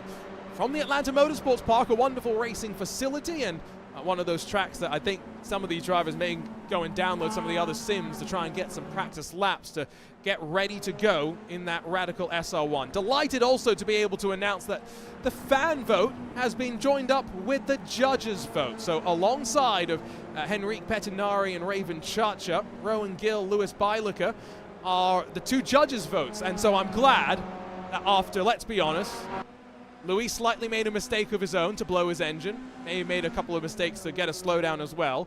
He will get another chance, Joey, come the LCFs. And suddenly he becomes the instant favorite. Everybody else in the LCF is going to be very, very unhappy right now that Luis is in there because he was dominant. If it wasn't for those 2 mistakes, he was winning that first race. So he gets a chance at glory, gets a chance at redemption, and I think he'll definitely be able to take that. Rowan Gill as well gets another chance to do a little bit of glory as well, and a little bit of a smaller field.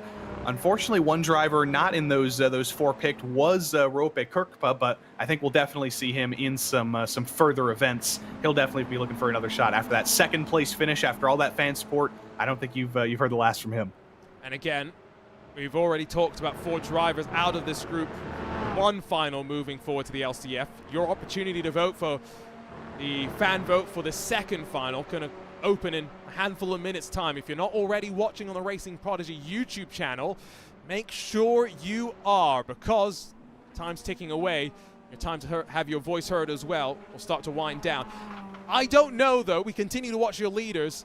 Helmi Dalmez is closing, 8 and a bit minutes to go. Eduardo Leo's not making a mistake just yet. I wonder if he's keeping some incident points in the bag just in case he gets closed and he has to really start to push once more. That might be it. It's an interesting position to be in as a leader here. If you have such a margin, you can afford to play a couple of games, because as you cross the line here, it's going to be, I think, 5 laps to go to the end of the race. Last lap, Jaume Dalmases was 2/10 faster than Eduardo Leo. Even if he does that 5 laps in a row, that's only 1 second of margin taken off. That means he's going to be about half a second off at the finish. That means Eduardo Leo still wins the race. So I think this might just be a little bit of smart driving from Eduardo, backing off just a little bit, making sure he can bring it to the end of the race, making sure his shifts are safe and comfortable, and just playing with the drivers behind him a little bit, because he knows he has a margin that he can comfortably play with. Hear a bit of the tire screech as he winds towards the long left-hand climb. It's quite calm, looks quite focused, but again, I can't tell what time of day it is behind him. Is it day or night? I think it's probably going on evening, something like that. But you know, how old, how young do you think this driver is?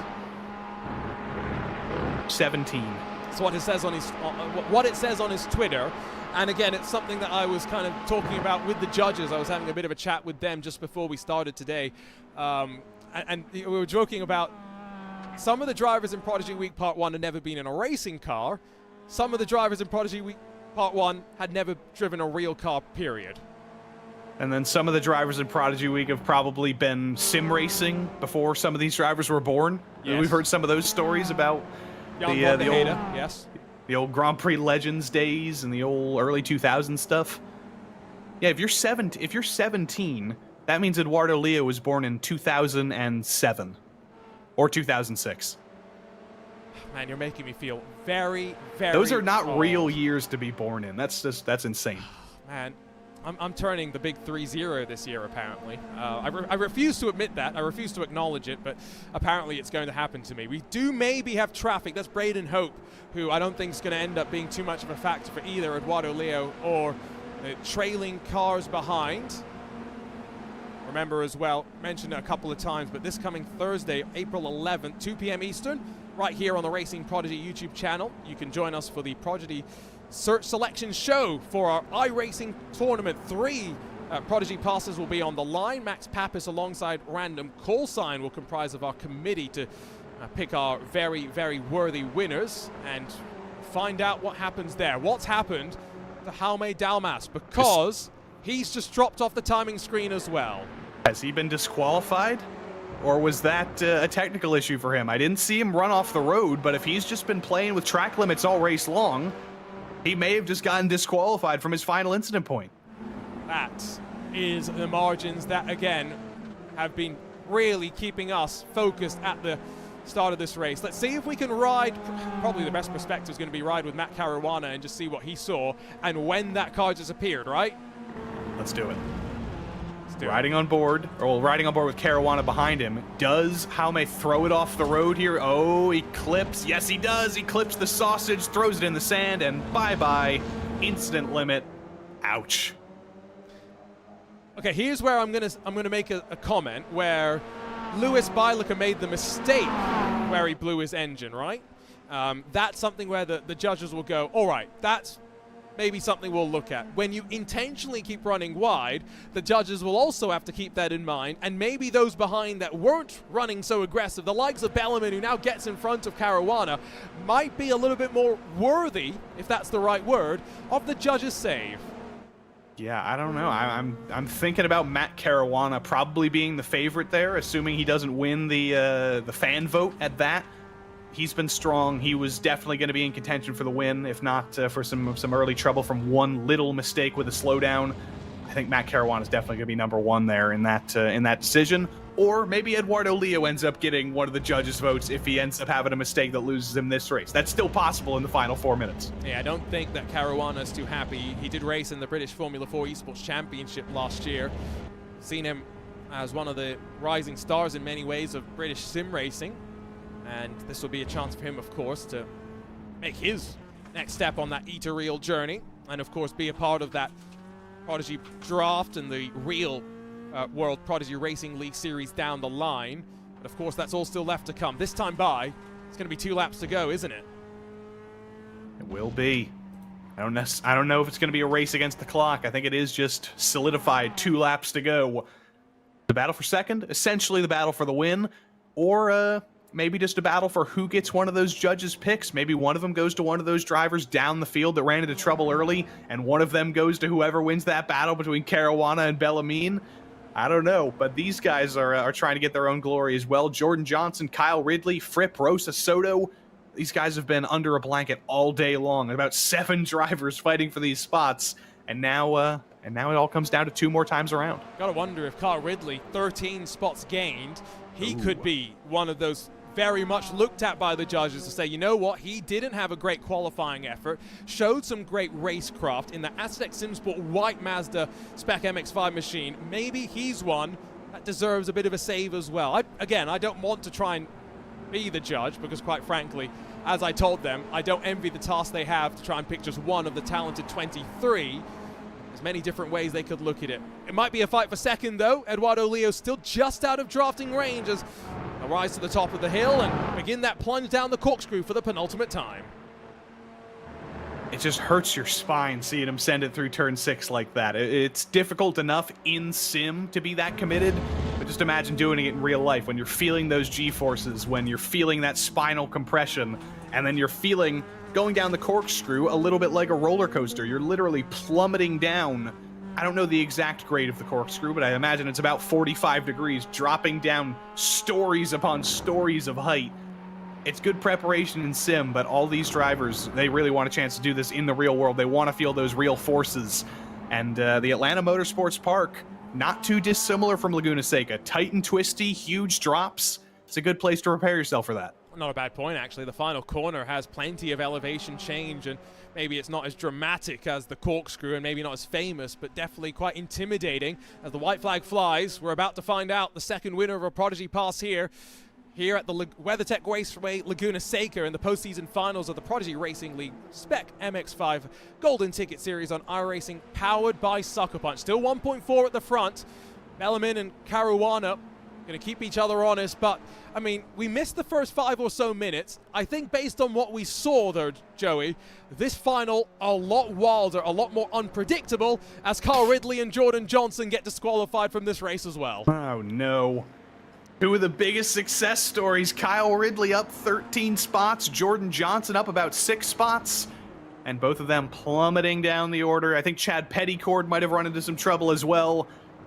This has been a far more difficult race for these drivers to keep it on the track than it was in the previous heat. Checkered flag is shown on screen. Oh. What exactly is happening? I will be honest in saying I don't quite know. Matt Caruana has just been unofficially removed from the race. It's a little bit of confusion, but again, it's all at the front where it's really going to matter. The clock's going to strike 0. The checkered flag is going to fly, and it is going to be a sigh of relief. And for Eduardo Leo in that SuckerPunch Spec MX5 on his debut in the Prodigy Racing League, a great debut. He's headed to the Atlanta Motorsports Park in 36 days' time to compete in Prodigy Week Part 2. Yeah, I think that was officially the finish, so Eduardo Leo didn't do an extra lap. I think he does officially get credited with that, but Matt Caruana from 3rd, one of the favorites of the day. Maybe a little bit of confusion if he knew it was the final lap or the white flag, but man, we had like 12 finishers after all of that. Well, I get the feeling as though we'll probably have a few moments anyway between this race finishing, us moving on forward to our LCFs. But again, just a reminder, if you're not already watching on the Racing Prodigy YouTube channel, make sure you're heading there right now. The fan vote about to begin. 2 drivers from the second final will be a part of the 8-driver last chance final. 10 minutes of qualifying, 2 15-minute races with a full invert for those second of those races. It should be fun. It should be exciting. And while we wait for the official word to come down, there's the donuts being thrown onto the track by your race winner.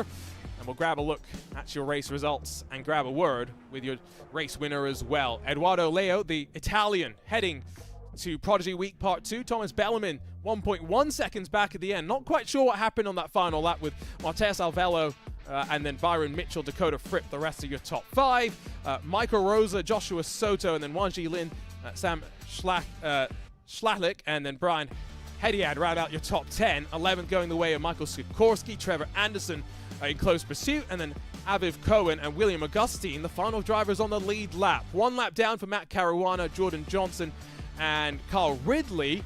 Chad Pettycord along with Braden Hope and Jaume Dalmez also unfortunately not seeing the end.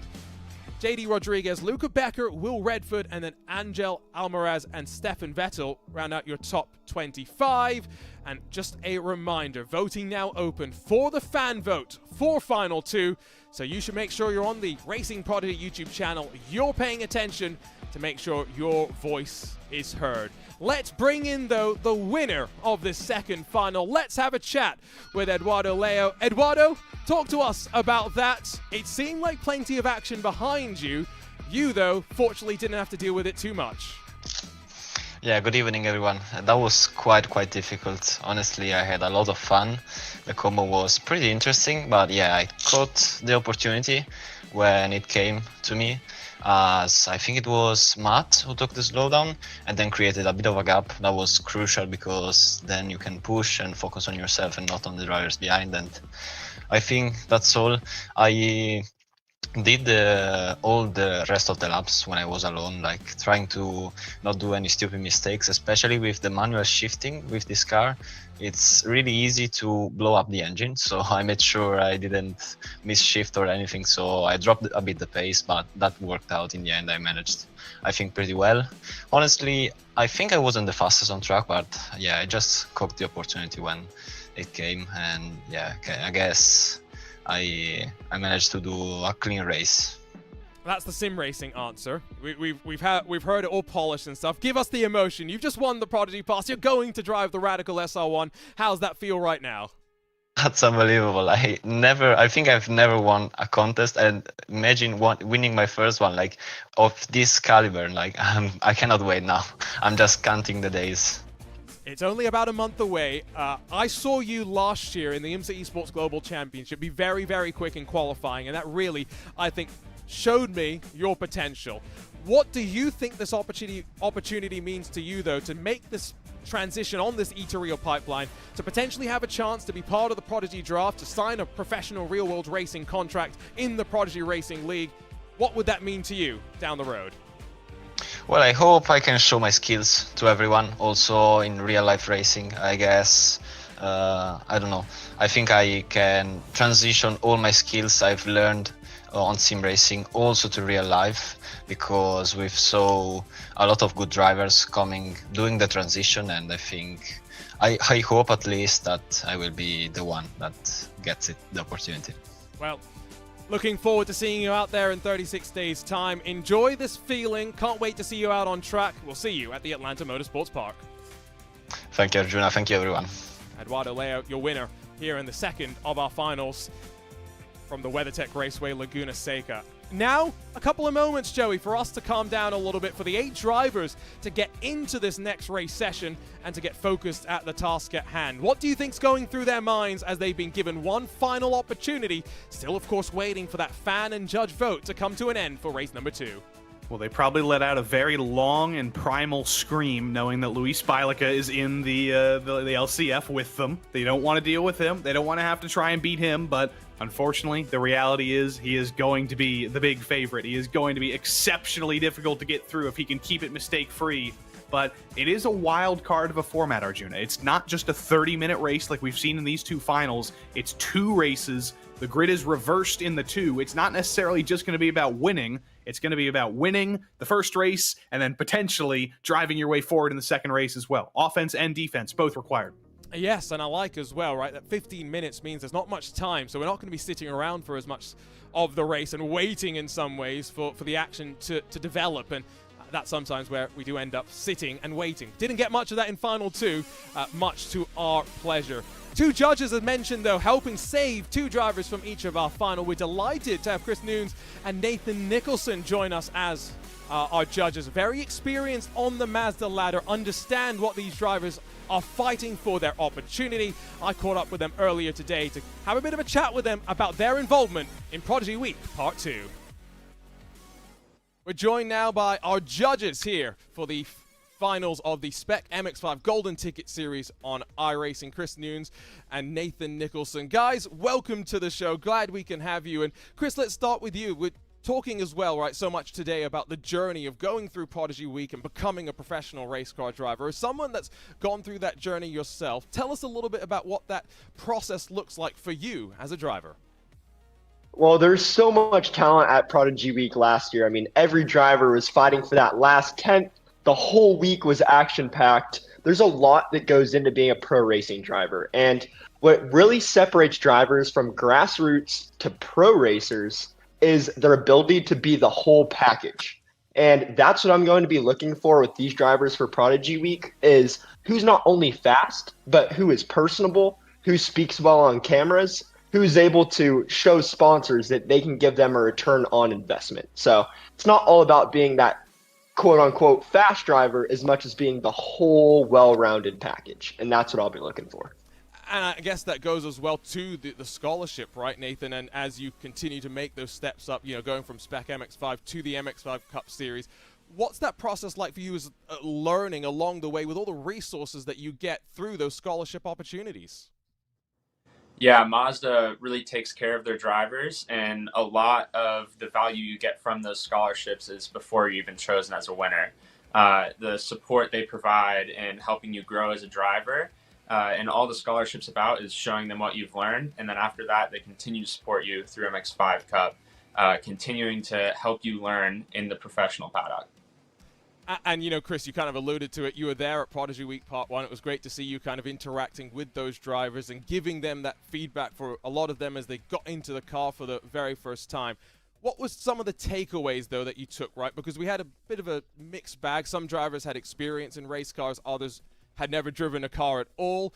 When you look now at the sim, you talked a little bit about return on investment and stuff at Racecraft. What do you think we'll learn at Laguna Seca here today that you'll really be keeping your eye on?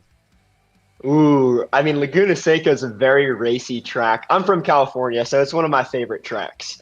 Honestly, it's going to be who can make the smartest passes without taking themselves out of the race. And on the simulator, we're able to practice racecraft so much, and that's one of the most valuable things, in my opinion, about the simulator, is we're able to go on and we're able to race with some of the top dogs. I mean, Max Verstappen's always on the sim, so you're able to go run with literally the top drivers, and that is one of the biggest advantages. And Laguna Seca, like I said, is going to be the track that we want to be racing on. So it's going to be a very good race today. And Nathan, you and I, we were talking just before we had this little chat, and you were saying that you've never actually raced at Laguna Seca, but you're going to be going out there in a couple of weeks' time and looking forward to racing. And the sim's going to be a valuable tool for you to learn the track, but mainly, I think, in many ways, because the cars, especially on iRacing, with both the Spec MX5 and the global MX5 Cup car, quite realistic to how the real car handles. Yeah, I mean, last year it was a big part of my success. I was pretty much a new track every single weekend for me. So using the sim to prepare for that and, you know, being fast right off session one and able to work on the car and the setup was super important. And especially this year with less practice in MX5 Cup, it's crucial to be ready to go as soon as you hit the track. We're really looking forward to, I think, seeing how you guys end up picking the drivers that will move forward to Last Chance Finals. But I think one thing that a lot of people will be wondering is what advice would you guys have to people wanting to get onto this E to Rio pipeline? Now, Chris, I'll start with you, especially since you were there at Prodigy Week Part 1. You saw a lot of what the drivers have already been through in the journey. You've got an interesting background coming from 2 wheels over to 4 as well. Tell us what you think drivers should be looking at when they jump into the sim world if they want to make that transition. If you're looking to get into the sim world, my advice to you is use that as a training tool and take advantage of that, because it is not the cheapest and affordable option to go out and test and have all those consumables with tires, fuel. If you're getting on even to have fun with your buddies, use that as a chance to be able to improve your driving. And a lot of the drivers don't do that. A lot of drivers get on, they go out, they wreck their friends and whatnot. They have fun, but they don't take that as the opportunity to continue to hone in on their skills. And make sure you do that every time you're on the sim. And if you're coming from a different form of motorsport, use it to get seat time, and that will help you go so much further. And kind of building on that one, Nathan, what do you think is the most important characteristic for racing drivers to succeed? Because I guess that's one thing in the sim, right? With unlimited seat time, you get the time to really try and hone those crafts, those skills that you really need to develop. Yeah, one of the big things I look at is the adaptability of a driver. And now with the rain and iRacing and different temperatures and whatnot, I'm really going to be looking at who gets up to speed quick and who can, you know, dance on their toes and learn as they go along with the sessions. Well, guys, thank you so much for being here today and supporting our journey here at Racing Prodigy. I don't envy you. You've got a hard task to pick just one of the drivers from each of the races to try and work their way on forward. But best of luck, and looking forward to seeing how things will fare out as we move forward here today in our Spec MX5 Golden Ticket Series. And thank you so much for both of our judges to come and have a chat with us. We've got about 1 minute again left in our fan vote for Group 2. So make sure, if you haven't already, you have your opportunity to have your voice heard. Joey Tebbin, who's your pick from that second race? If you're saving one driver, who's your pick? Matt Caruana is my pick, I think. He would be the driver I go for, because he was in the lead early on, made that mistake, ended up far back, did end up getting disqualified on that final lap for going over the incident limit, but that's the whole point of a second chance. If you've made mistakes, if you've had maybe a worse race than you're known for. A driver like Matt Caruana's been around for multiple of these Prodigy Racing League events in the past. I think he's going to be the easy judge's pick. We've got about 20, 30 minutes before we are going to be ready for qualifying for the LCFs. Don't go anywhere here, though, on Racing Prodigy's YouTube channel. Let's go ahead and check out a bit of a recap of all of the action from 3 days of Prodigy Week, Part 1.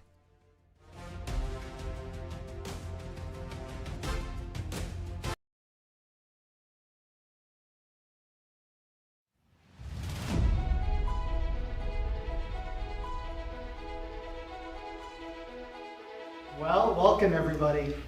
It's an exciting moment for us. Hopefully very exciting for you guys as well. Congratulations on a wonderful sim racing career for many, and now a real racing career hopefully lies ahead. Spreading the word, just getting people to know what we're doing, to follow your stories, follow what we're doing, and believe in it, get behind this, because it's transformational. You can get a lot of people in racing who deserve to be here because of their talent. So we're going to put you through tests over the next 3 days, on and off track. This is a competition. As much as you like each other, as much as you guys admire each other, as much as you guys want to be buddies and friends, you are each other's competition. So that level of adrenaline and excitement and anxiety will heighten, and we look forward to experiencing that with you.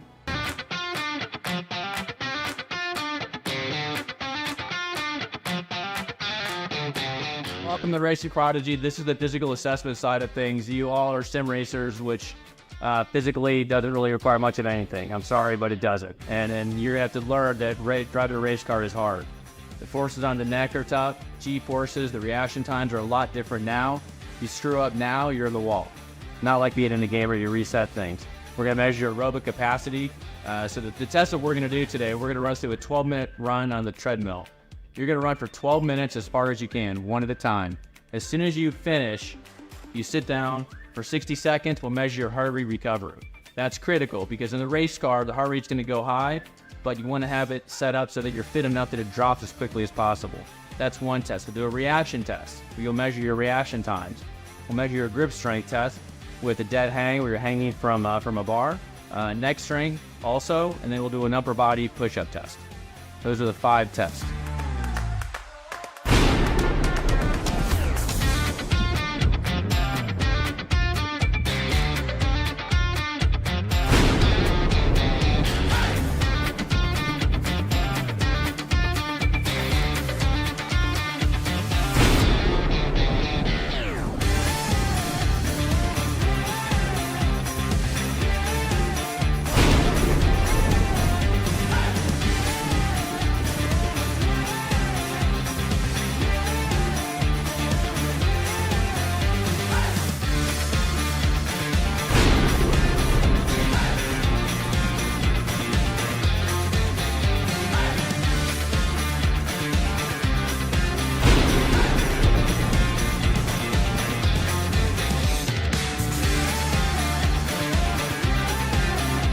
Reporter's always on. Like the moment they start talking to you and the second they have that interview, you'd have to be interviewed if you're in person. They're still on, they're still watching. You know, tell me how you got in sim racing. You got to figure out in that 30 to 45 seconds, how do I tell that really cool story about how I got into sim racing? The most important rule, if you ever leave here today, nothing is ever off the record. On the sim, you know what, the sim can be pretty slick, but once again, you don't have that feel. So it's all about, you just see the rotation happening on the sim, but you don't feel it. It's another thing when basically you have another sensory part of your body having to sense something. That's what sends the fear factor through you, right? And they're like, you see it on the sim, it's one thing, but now you're seeing it and now your brain's like, holy crap, I don't only see it now, I actually feel it. Like, what's this going on? Why is everything getting super, slick? And then all of a sudden now your brain is having to do 2 things at once versus 1 thing. So that's what they're going to have to get used to right here. And this is a great place to teach it in a safe environment. Fear makes you look at what you're afraid of. This is the way our genetics are built. In driving, that's the worst thing you can do. Skid Pad helps teach you not to look at what you're afraid of, but to keep looking where you want to go, which is actually pretty good advice for life.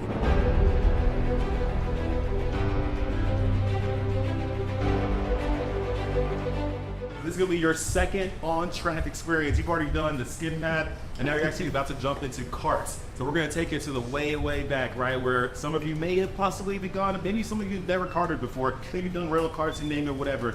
Today is about competition, right? We're about to jump into our first real competition of the day on track. So we're going to be jumping in these cars. We're going to be competing in multiple teams. We're going to have 4 teams going, so it should be a pretty good time. Right here behind me are your driver's suits. You got your helmets right above, and then right behind you, you have your amazing gloves. So let's get to it.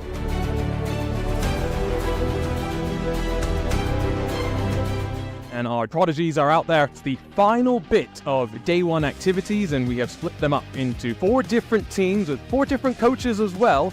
And now we will see how they all get on. The coaches are actually going to be out there as well with their drivers, so it'll be a great opportunity for them in this wheel-to-wheel environment to understand what they want to focus on in the next couple of days.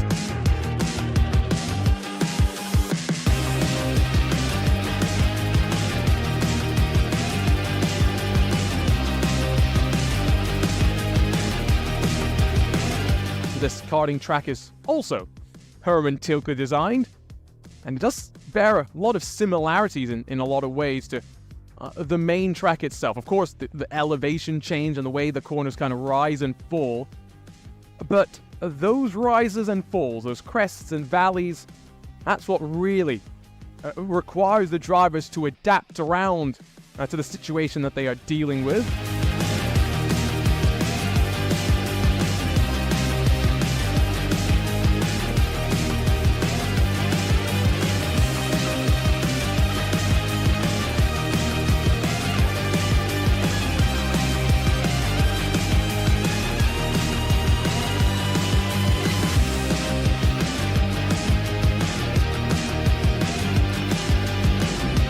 So as we're ready to go for the final kart event of day 1 of Prodigy Week, it is with Team Kenton Cook on the outside, Marco Page, Lorenz Herzing, and Nathan Saxon, the 3 prodigies in that team.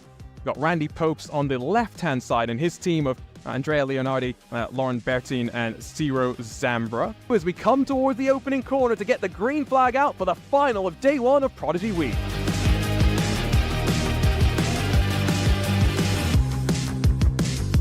What a run by Kenton Cook. And that's now 2 places in 1 lap, but loses some momentum back up the hill to the line, and it's going to mean that Saxon has to get off the loud pedal for just a second.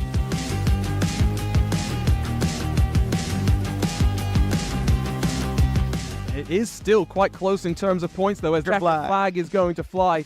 It's going to be Kenton Cook that wins in our final activities of day 1 of Prodigy Week. And with Nathan Saxon, Randy Popes, and Marco Pate, Ciro Zambra, Lorenz Herzing, and Andrea Leonardi behind, it should be a victory going the way of Team Kenton Cook, led, of course, by sterling display of speed in the closing stages.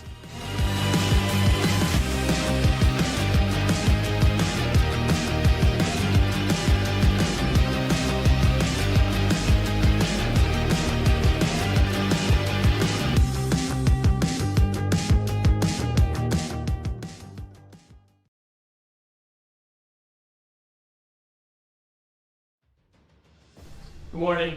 Everybody slept well? Recovered from the assessment? So we're going to go over your results today, and I want to talk a little bit about what all this means. I just want to kind of preface all this with being aware that racing is a dangerous sport. My first experience in racing that was really traumatic was Max was there in 1999. We lost Greg Moore, and I was the first time I ever experienced death at a racetrack. And then my best friend Tony Rana lost his life in 2003 at IMS. It happens. Dangerous sport. This isn't like every sport where you can rest for a point or sit down on the bench or just relax. This is a life and death sport.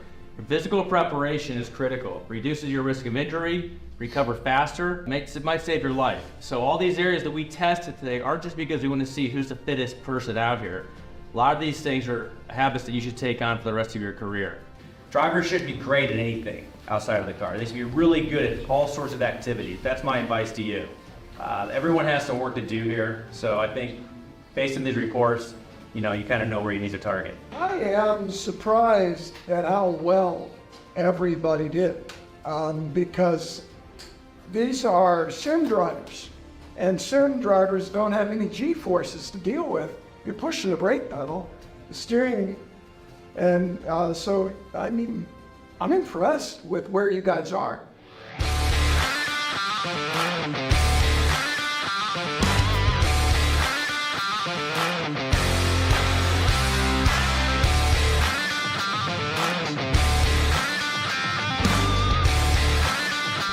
Racing Prodigy is starting today with a track walk. We're looking at Atlanta Motorsports Park, and we're just going to stand on each corner. We're going to drive there and talk about how to do the corner. And it's going to be a combination of the fundamentals of driving cars tied into this racetrack. Why low speed corner are very important is because you stay in the corner for a long time. Usually, when I started, I focused on high speed. I wanted to be great. But you are in a corner for such a short amount of time that you cannot make enough of the difference. While if you're in the corner, in the low speed corner, you might be 5 seconds into the corner, the duration. In a high speed corner, maybe a second. What you can gain or lose in a place like this is a lot more. So I would start focusing. If this is the slowest part of the track, that would be my number one focus to start. Coach, talk to me and let the viewers on YouTube stream around the world know what we're preparing for and what's getting ready to happen.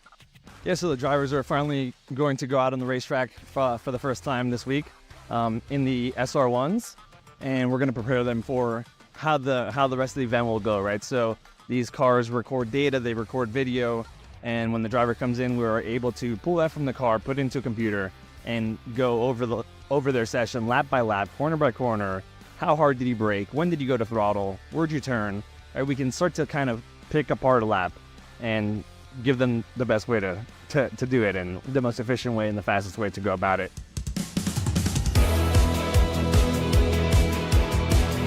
State of mind is everything. So I've done like 18 and a half hours of a 24-hour race, right? And the NASCAR race is, 4 hours. But the first time you get in and do one, I remember the first time I did an oval race, I felt like E.T. in the river after. And it was just because I wasn't comfortable. Right? You're hanging on tight, you're just using all this energy, but when you feel relaxed and let it flow, you're not using the energy.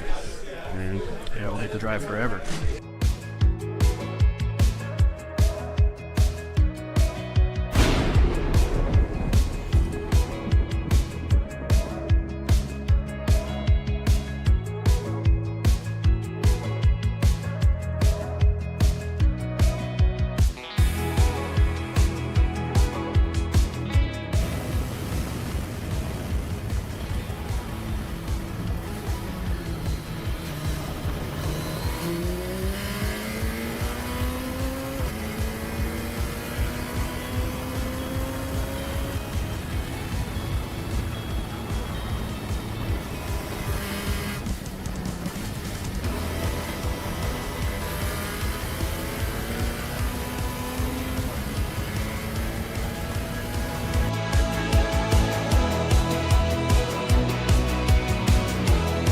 The promise that several of these drivers have, really all of them, because they're all standouts in the virtual world and what they do. The promise that all of them have is extensive.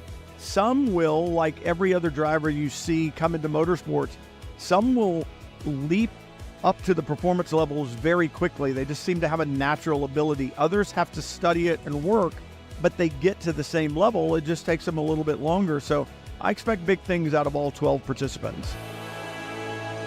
So you guys now know this is how it looks, now your brain knows how it feels, right?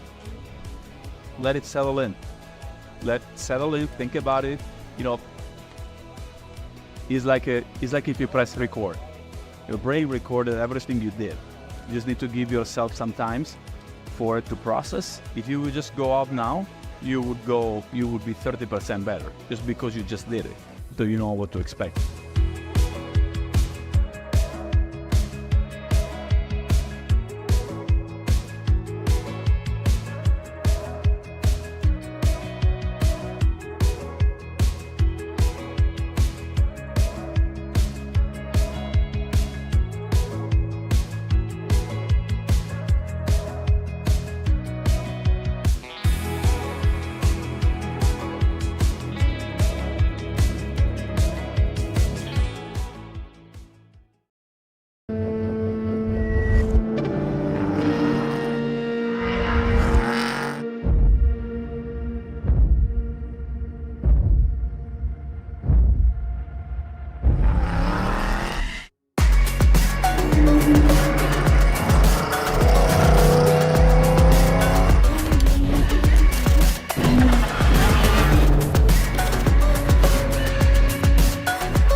go to this meeting.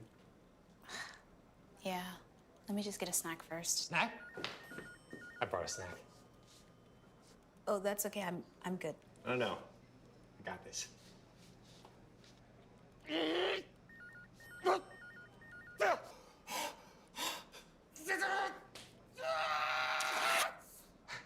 Told you I brought a snack. There's a better way to eat pickles on the go. Sucker Punch, the snack with a snap.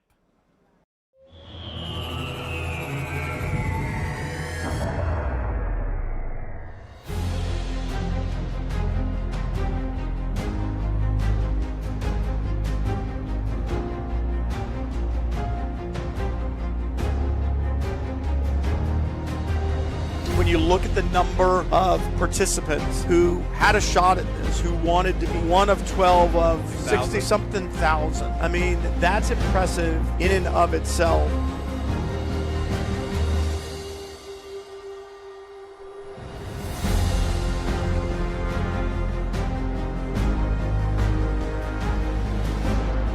What a diverse group of drivers, what a diverse group of participants. Just really cool. They should all be very, very proud.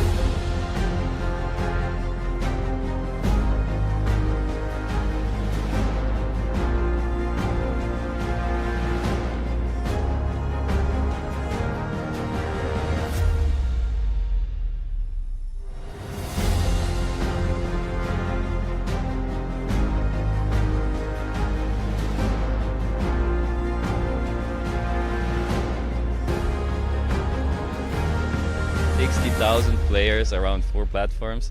I mean, I'm lucky to be here.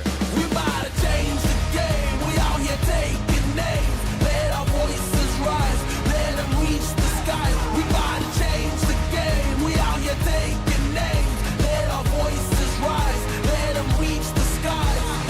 Hickory dog, giving them Mr. Determined. Riding the storm and focus on rainbow connections like Kermit. The water on my shoulders, it was a burden. Now I don't notice it, everything turning. Everything shifting, doing it different. I'm floating, I'm drifting. Shout out the slums, round the world we uplifted. Doing it big. We about to change the game. We out here taking names. Let our voices rise. Let them reach the sky. We about to change the game. We out here. Every one of them deserves to be there, celebrating the fact that they were here and a part of this very first ever Prodigy Week for Racing Prodigy, and what a 3 days it was. And here we go, they're going to spray it, and let's see if they've learned how to spray the champagne.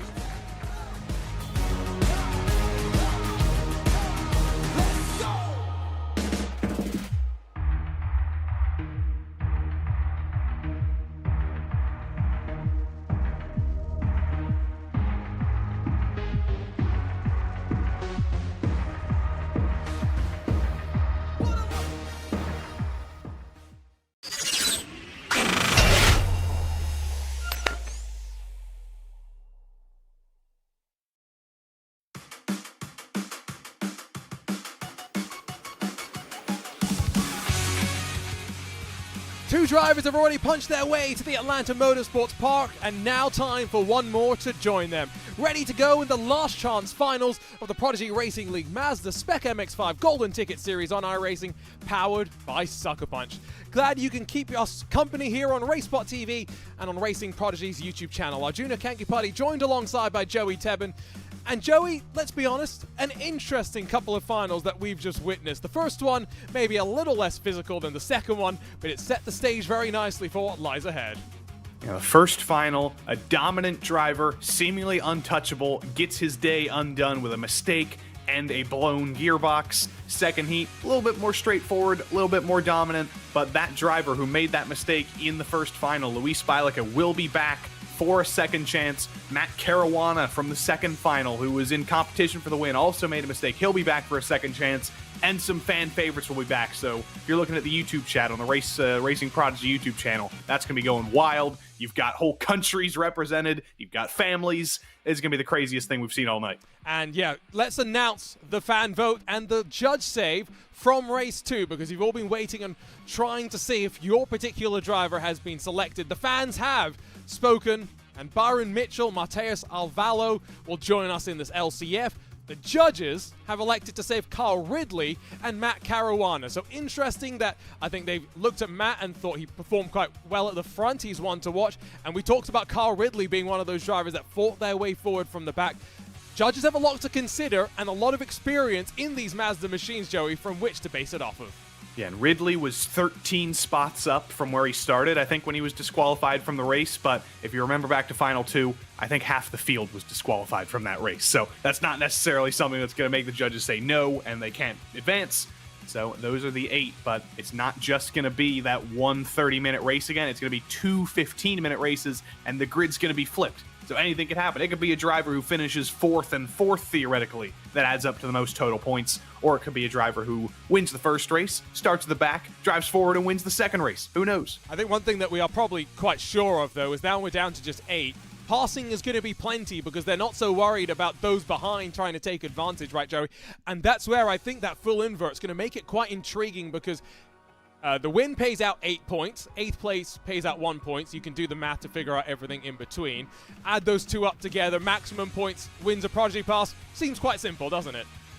Yeah, maximum points 16. A win and a last would give you 9. So, yeah, there's all sorts of complicated situations you could get into. You could finish 3rd and 5th, which would give you, no, 3rd and 4th. I don't know. We're going to be doing a lot of math. I'm going to have my calculator off to the side. I was just at the Yale Center for Teaching and Learning yesterday, so if I don't have my math in my mind, I'm going to be totally out of luck here. I'm going to be powered. I'm going to have pickle electrolytes. My math's going to be great. We're going to be great. Yeah, let's give a shout out as well again to SuckerPunch, one of the partners joining us in 2024. Joey's got one of those pickle juice shooters. I've got the classic kosher dill pickle pack pickle chip. Say that one 5 times fast. Yes, thank you so much for their support. They'll be powering, of course, our athletes at Prodigy Week, and it's going to be quite fun. Because Prodigy Week is not just about the racing. It's about the mental, the physical, everything else that goes into being a racing driver, doing media, getting ready, analyzing data, all of those different things, Joey. And drivers have to make sure they present themselves at the whole package here, right? As we build towards that Prodigy draft, they really want to make sure they make a good impression for the teams that will be making their decisions. If you're going to make a career in legitimate motorsports and racing, you can't really just be fast. You need to be good at all of those other things. Being a fast driver is great. It is kind of required. If you want to be a champion, you do need to be pretty fast. But if you want to get to that level in the first place, you need to know how to sell yourself. You need to know how to make people actually like you as a teammate and as a driver on your team. There's so much more that goes into it than just being a fast sim racing driver. This is just the first step here today.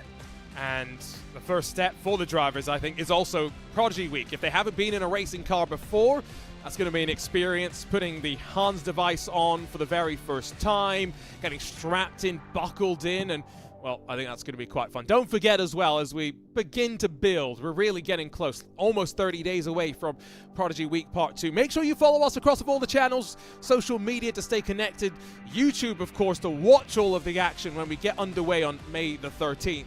And we're really not far away from it. Prodigy Week Part 2, May 13th through the 15th at Atlanta Motorsports Park.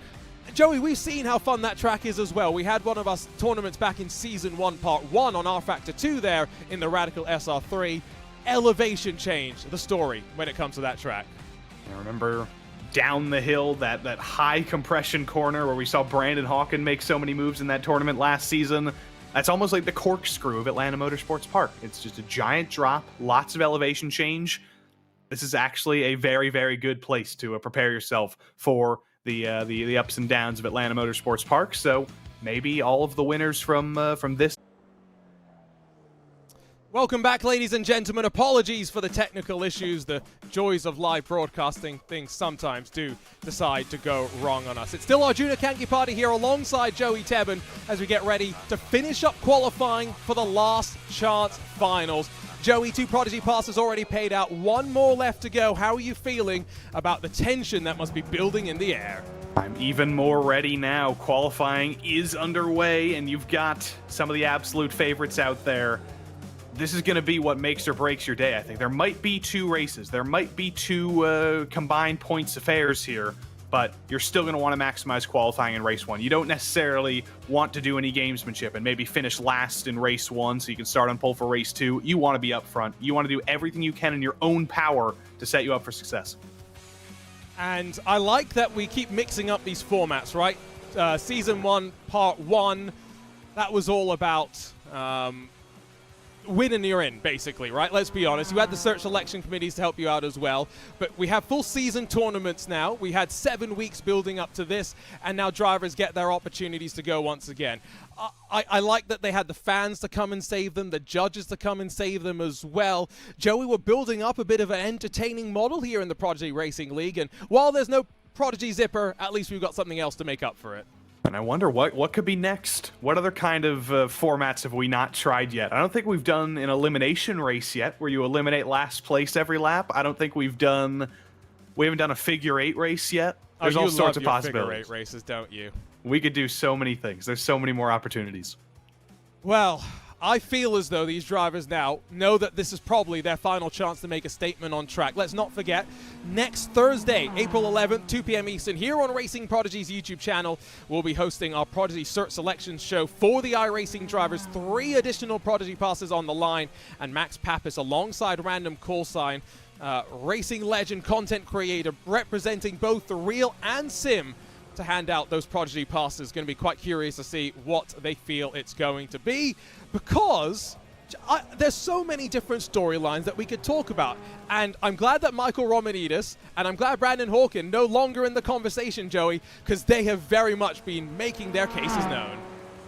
Yeah, if you keep around this series for long enough, if you keep trying, eventually you will be rewarded for your consistency and your constant success. So I am happy to see both of them finally get what they deserve. I am sad not to see them on track because they're always exciting, but that gives us the opportunity for more new drivers to hop into the pipeline and maybe help us out a little bit more, get some new names moving forward and some young drivers new to iRacing, new to sim racing, and see what they can do to make their names known. Well, qualifying is basically already done and dusted, so let's go ahead and take a look at how the results have stacked on up. 6 thousandths between Matt Caruana and Raven Chacha at the front. Lewis Bielica and then Byron Mitchell not far behind. Rowan Gill, Henrik Pettinari, and then Carl Ridley, Matthias Avalo. The 8 drivers that get ready to lock horns. And the great thing as well is if we turn our direction over on towards our beautiful look at the webcams, I'm pretty sure we should probably have most of them represented on screen. Ignore the other broadcast that's also happening at the same time live on RaceBot TV. Who knows? Maybe that is somebody secretly getting in some help there. I don't know who that would be. Who's the most broadcastable driver in this field? We might have to send him an email. The driver cameras, though, always tell us a lot, right, about how much intensity the drivers had. Brandon Hawkin at the end of that last final race, tongue was sticking out, was having to wheel his car to hold on. What we then saw in Final 2 was the incident limit, Joey, start to rear its head. This is only a 15-minute race. Same 17, though, point incident limit. Drivers have the ability to be, let's be honest, a bit more physical. It can be a bit more physical, but you do have to be careful with that because contact in an iRacing event gets you 4 incident points. If you make 4 bits of contact, you're already at 16, and you run off track once, that's 17. So you do have to be very, very careful. You can get a little bit aggressive. You might be able to play with track limits a little bit more, but if you're making contact, if you're not driving as cleanly as you might otherwise, you will very quickly realize that you do still need to be careful, and you do still need to think about that incident point limit. We've only got 8 cars to run you down onto the starting grid, so let's quickly go and do that as they get sat and ready to go racing. Caruana and Reuven Chacha on the front row, and then Lewis Bielica and Byron Mitchell behind. Rowan Gill, Henrik Pettinari 5th and 6th, and then behind at the back, Carl Ridley, Matthias Arvalo. Plenty of countries represented. Yet again, an international feel to our Prodigy Racing League events. 2 races, 15 minutes each. Plenty of pressure piled onto the drivers, and a trip to the Atlanta Motorsports Park on the line. No judges, no fans to save you anymore now, Joey. It's all down to your ability on track. Yes, it is. Matt Caruana, kind of surprising to see him on pole. I very much expected Luis Bielica to be the favorite here, but he's going on offense already, starting from 3rd. Going to be interesting down into the opening corner, given there's only 8. Are they going to feel that they can go more aggressive? Are they going to decide they want to be a bit more tentative? I think there's a couple of different ways to think about it. But everyone here was within about 8 tenths or so in qualifying. Expect them to be close when the race gets underway. 15 minutes onto the clock. 2 races in this last chance finals. One final chance for these drivers in the Prodigy Racing League Mazda Spec MX-5 Golden Ticket Series on iRacing, powered by SuckerPunch, to make an impact. A decent start from the very front of the field as they launch themselves down the hill on the run into the Andretti hairpin. Matt Caruana is going to cover the inside and make sure no one can make a move happen. Raven Charcher is going to try and fend off the chance of Lewis Beilicke around the outside. Able to do so, Byron Mitchell takes advantage as the German's off and into the gravel trap. It's side by side for the lead though momentarily. 8 cars still fighting in the first of 2 races. Oh, and Beilicke off the road again. Near contact as he rejoins the track. He's going all the way to last place. That might do him well for the second race, but that's not going to do him well here in race 1. That means 1 point. But that was just, that was a horrible start for Beilicke, flailing for the first 3 corners. I think he's finally back into the rhythm now. But wow, starting from pole, suddenly it all goes wrong for him for the first time. You can see them start to now build that climb up towards the corkscrew. 15 minutes should mean, at most, maybe like 10 laps or so of racing. So it's not going to be many chances to make passes happen. Going to be curious how aggressive they're going to be. First time by, down the hill. No one's going to make a move. In fact, as it runs right now, Beilicke is going to have to really work hard to hustle to make sure he doesn't lose these drivers unless they start fighting. There goes Charcher looking up the inside. That was a Petitjean move like in final number 1. That doesn't always work, but Charcher not quite alongside enough to actually make any contact or even make any actual move. But that does show you how aggressive he's going to be. The second he gets a legitimate opportunity, he's going for it. Caruana does get to lead a lap for the first time in a little while, but Joshua's in draft range within 2 tenths. I think you're going to see an attempt to dive into turn 1. And I guess for some of these drivers, they've been waiting longer than the others to go racing. I wonder if the drivers in that second race had to also then have a rather harrowing wait to find out if they would be part of the fight. Down through the opening corner, not really going to be able to make the pass a long way around if you're Raven Charcher, at least early in this race. But see if on the top right corner of your screen, those point standings not working just yet, but maybe when we get to that second race, rather than try and make us do the commentators' math, Joey, we can offload some of that work.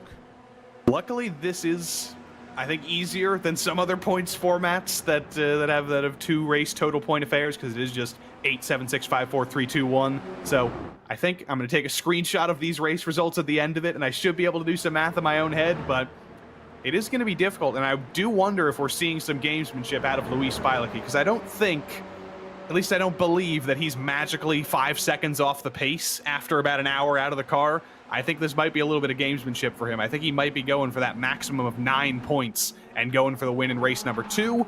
I don't know if that's necessarily smart, though, if that's what he's doing. That's not a bad idea.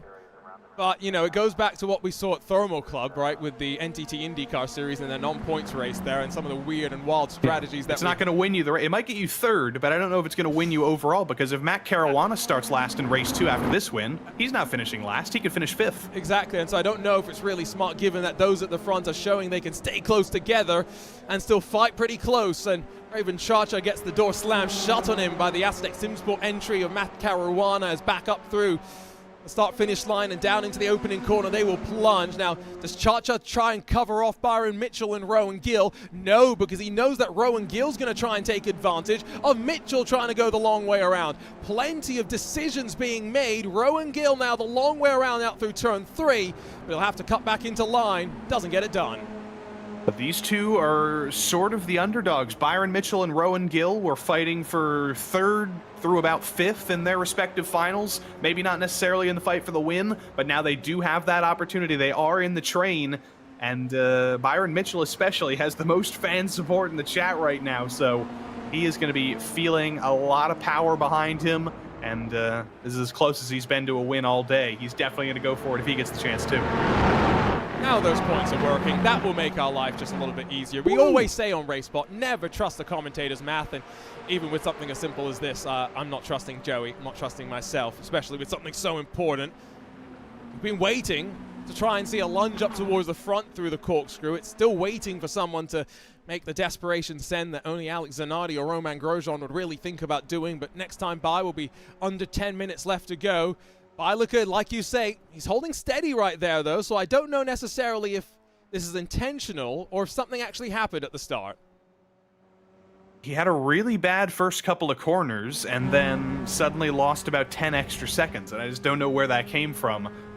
But I'm already wondering what happens if there's a tie. If we have Caruana first and then 8th, and we have Bielica 8th and then 1st, do we have a way of breaking that tie? I mean, we may have just breaking that tie right now because Chacha's taking the lead. Oh yes, good point. They're going to keep swapping back and forth up front. I don't think Matt Caruana's too fussed about not leading, at least momentarily.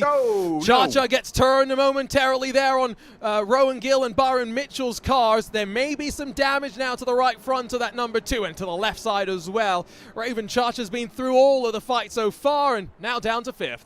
And now Matt Caruana has that gap that we saw in both of those finals, that 7th or 8th, 10th gap that basically takes you out of draft range.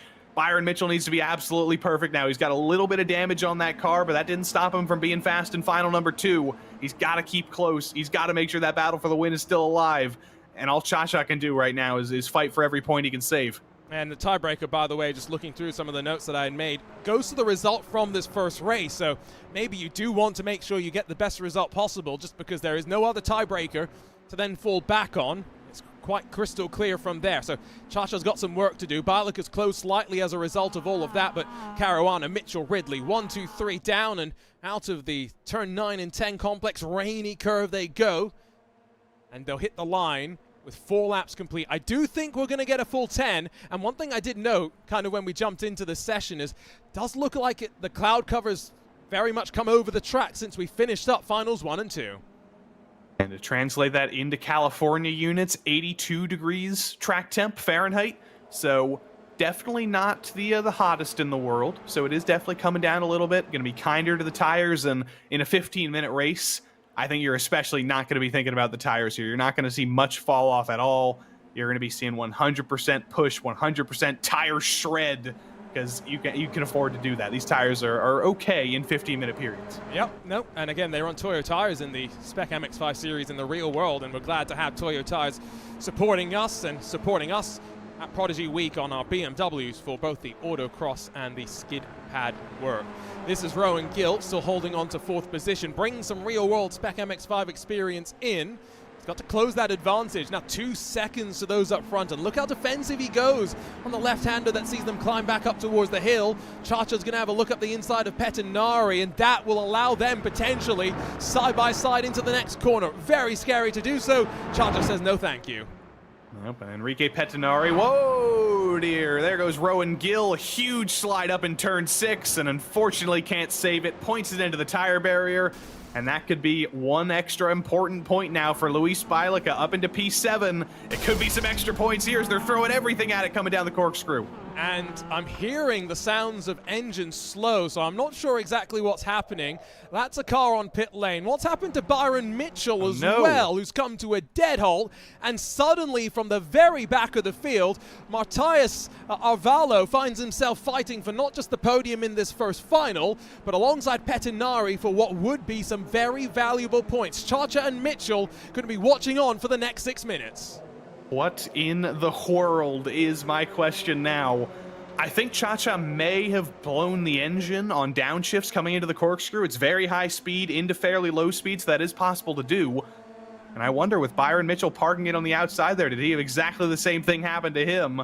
We'll spool up the replay machines when we can, because Aravalo and Pettinari, maybe they were thinking they were going to fight for last at the start of this last chance final, and now suddenly they're fighting for the podium. Always like it when these drivers find themselves thrown into situations and have to adapt. That's something else that I think some of the judges for our search selection committees might necessarily be thinking about when they go back and reflect on what we've seen in our race room competitions and whatnot. That's Pettinari, that's Arvalo, as they continue to fight with Bielica now behind them, and any strategy that he thought about running at the back not going to work the way that he had intended.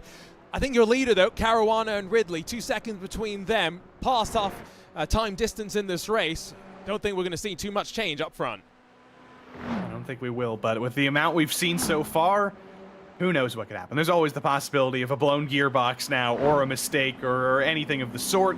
Luis Bielica, though, blows by Pettinari coming into the corkscrew to take P4. I think it might be easy for him to take P3 as well with Matias Aravalo in front of him, but this is the start of all the drama, I believe, and this is going to be the first engine issue, I think, from Byron Mitchell. Let's listen. Oh, and yeah, no, you can hear it there. And it's because they're trying to use the engine to downshift the car that I think is really kind of the issue, right? Engine braking where you can really be quite effective in something that in a GT3 car, for example, you have downshift protection to help you with. Not the case here. Bielica the long way around for third position now as they work their way down the hill into the Andretti hairpin. Got to be careful both on the inside and the outside as to how much room you leave, and Bielica stays on the racing surface. He'll have the inside into the next corner. Did throw a wheel off in the exit of turn 3, though, so I don't know. He could be playing with the incident points with the amount of trouble he had on lap 1, potentially some extra trouble to lose those 10 seconds, and now one extra little bit of off-track momentum. I don't know. He could be in the double digits by now. I think now he can afford to back off a little bit. He's in third. He's not going to make up 5 seconds in the next 2 laps. He can probably back up the pace just a little bit, run away from Aravalo and his natural pace, and just take this into race number 2 where he'll start 6th. Let's take a look at what happened riding with Chacha. First through, contact between Pettinari and Rowan Gill. I think Race Control will take a look at that. Pettinari a little bit aggressive, maybe a bit optimistic, and then just listen in as well here. Same thing. Yeah. Oh, it's like a grenade. It takes a second as well. It's not instantaneous, but you basically know as soon as you've committed the cardinal sin of downshifting too early that you're in trouble, and that hesitation, that moment's notice, just really lets it sink in. Race leader crosses the line, 2 laps to go. Matt Caruana now 3 odd seconds clear. Fantastic race so far. This was kind of what we were expecting from him when he was given this chance with how fast he was in final number 2. You expected to see either him or Luis just running away with this, and now with the mistakes from his competitors, with his own fast qualifying that put him in P1, he's just been able to take all of those ingredients and cook a pretty good stew here. 3 seconds ahead of Kyle Ridley. And he's not going to finish 8th in the next race. He might start at the back, but you're going to see him drive very far forward. It's going to be difficult to beat him in this 2-race total point affair. And with, I think, Chacha down in 7th and seemingly not leaving pit lane, he's in a real bind. I don't know what he's going to be able to do to work his way forward in the points. Like, he'll start up the front. That's great. If he breaks away, fine, but all Matt Caruana is going to have to do basically, if Chacha wins the race, is finish no lower than 6th, and he would still have a higher points total. We ride though with Rowan Gill, not with Rowan Gill, excuse me, Henrik Pettinari. Rowan Gill still is running though, so he had a big smash into the outside wall. Great to see him persevering, trying to salvage something from this first race. Just trying to make sure that he can take whatever there is from this race into number 2, because with the amount of drama we've seen so far, there's going to be a lot of learning done in heat number 1. That's going to be taken into heat number 2, but there's also just going to be a lot of knowing how fast their competitors are, knowing that a driver like Luis Bielica is going to be difficult to keep behind. Do you get that much more aggressive? Do you just let him go because you know it's going to be a foregone conclusion? These drivers, Aravalo and Pettinari, they got in here based on the fan vote. They were quick enough in their finals, but it was a fan vote that got them in here. They're just kind of along for the ride, and I think they're hoping that in final number 2 they can get some similar luck and maybe add up to the total points that could beat somebody who finishes 1st and then 8th, for example. I mean, Rowan Gill aside, who got escorted into the runoff area, the judges' picks right now 1, 2, and 3 is the fan vote picks that currently sit behind them. So I think our judges clearly saw a decent amount from those first couple of races, and you couldn't have picked too many wrong, but they've definitely picked some pretty impressive drivers, and I'm glad, of course, that we had so much support in our fan vote for all of these drivers on their journey in the E2 and I hope you'll all join us for Prodigy Week, because that's it's only the next part of the journey, isn't it, Joe? We've got the draft, we've got the actual Prodigy Racing League hopefully to come as well, all maybe in 2024. Yeah, I'm just looking forward to whatever could come next. I like my figure 8 idea, Arjuna. I think they should go with that to get somebody truly random and truly with a totally different skill set into Prodigy Week. But I don't know. I'm open to everything. They're always exciting, no matter what it is, and this new format as well. I think this might be the checkered flag, might be the white flag, but it's been very exciting so far. It's going to be closer than I thought it was. Caruana has had the ability, if he wanted, to back things up on this final lap, such as being his dominance, and it will indeed be the checkered flag. Matt Caruana strikes first here in the last chance finals of the Prodigy Racing League Mazda Spec MX-5 Golden Ticket Series on iRacing, powered by SuckerPunch, and there's no reaction because, Joey, the job's not done. No, it isn't. There's a whole nother 15-minute race, and he's got to start on the opposite end of the field for that one. He'll be starting dead last, but I think he'll be in pretty good shape. We're going to flip the field around, so Byron Mitchell and Royven Chacha will be on the front row in race number 2. But are they going to be able to stay up there? Is Caruana going to stay at the back? Is Bielica going to stay at the back again? I think we might just see the field flip back into the order it is right now. Let's take a look at those race results, just to remind you of what you need to keep in mind moving forward. This is how they finished. Flip it around, it's how they will line up. Matt Caruana, Carl Ridley, and then Lewis Bielica, 1, 2, 3. Matthias Arvalo, and then Henrik Pettinari, Rowan Gill, Raven Chacha, Byron Mitchell. 1 through 8. And I think we're going to be in for a bit of a blockbuster showcase. Do you think we should go talk to Matt Caruana after that victory? I think we should. Let's catch up with race winner in the first of the races in the LCF, Matt Caruana. Matt, talk us through that one and talk us through how you're feeling right now with just 15 minutes rather left to go here in the Prodigy Racing League finals. Yeah, I mean, it was a good first race, but obviously it's not over yet. At the start, I was getting pressured hard, to be honest, so I was just trying to keep him behind. And then obviously they had that little incident, so it's just keeping it clean from them. But yeah, I need to see what I can do in this race, stay out of incidents, and as long as I'm up the front near the end, it should be alright. So yeah, that's what I'm going for. What's the ability to pass here? We've only got 8 cars, so you're not too worried about, being caught by drivers behind or anything. But, we've got some strong drivers here. How do you make passes and move your way to the front? I mean, it's always close in this car, so it's all about staying in the draft, making a move through corners. Like the last corner, the first corner, they're always good. So yeah, it'll be a close race. Well, Matt, we'll let you get off to it. Best of luck in the second race. 15 minutes left to go in the Prodigy Racing League. Thank you, appreciate it. Sounds calm. Doesn't sound like he's too stressed right now. And Joey, I admire that. He's much calmer than I'd be. I mean, I wouldn't be too stressed either because he knows his competitors. He knows he's beaten a bunch of these guys in his actual heat. And he knows he's just beaten a bunch of them in this first part of the last chance final. So starting at the back might not be too painful for him. He drives up to 7th from the back. That's an extra point. Drives up to 6th, 5th, 4th. I don't think that's going to be a surmountable amount of points. So he's definitely the favorite right now. He can definitely be a little bit comfortable as long as he doesn't run into trouble in the second part of this final. Surmountable. It's not often a word that's used, right? It's usually insurmountable, the way that people use the word. That is true, but I think, I think he's insurmountable. But yeah, I don't know. Maybe insurmountable is the word for him. Insurmountable Matt Caruana. All I think he's really going to be focused on, staying clean at the start, staying out of any potential trouble, and then he'll know at the end, right? If he finished that first race out front, 8 points to his name. He'll see where the rest of his competitors are. First, Carl Ridley, of course. That will be the main one. Then he'll look behind, of course, to the likes of Pettinari, Bielica. But then, of course, the 2 drivers that find themselves in trouble, Joey, I think he's going to be recognizing that he doesn't have to finish in front of them to win here in this LCF.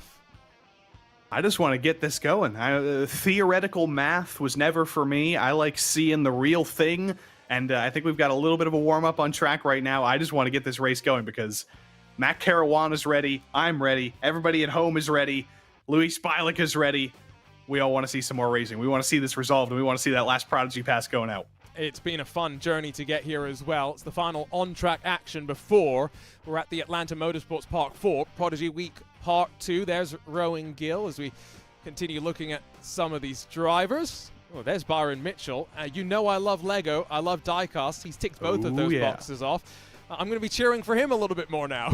And look at the sheer amount of stuff behind him. He's got an old Sebastian Vettel Red Bull F1 car, and then we could say hello to one more driver. But yeah, there were like trucks, and I think there's a DTM car. There was everything you could have wanted there behind Byron. And we're still wondering what happens behind Raven Chacha. We're all going to be wondering that for all eternity. Let's run down quickly trackside, take you through how they're going to line up with the second race ready to get underway. Byron Mitchell, Raven Chacha at the front, and then Rowan Gill and Henrique Pettinari behind them. Remember, standing start as well. Matthias Arvello and then Lewis Bielica. Row 3, Carl Ridley, Matt Caruana line up at the very back. I've just gotten word, though, that Lewis Bielica might have a penalty from that first race, which is going to drop him back a couple of positions. Keep that in mind. We'll talk about how that impacts the points, but we're ready to go racing. Drivers rev their engines for the final time in the Prodigy Racing League Mazda Spec MX-5 Golden Ticket Series on iRacing and powered by SuckerPunch. We power our way up the hill and then down in towards turns number 1 and 2. Already neck and neck for second. Byron Mitchell gets a good jump. Chacha has to defend. Rowan Gill's already up the inside, throwing the car on forward and down through the Andretti hairpin. Leaves a big room up the inside. Chacha down to 4th now as they battle off the corner. And look at that gray number 5 in the back. That's Matt Caruana. He's going to be the driver to look forward to. He's already up 1 spot. He's already got himself an extra point, and we haven't even made it through a quarter of the lap so far. Look at Bielica and Arevalo and Pettinari side by side as well. Rowan Gill's off the road. This is even more frenetic than race 1. And I wonder if this is all because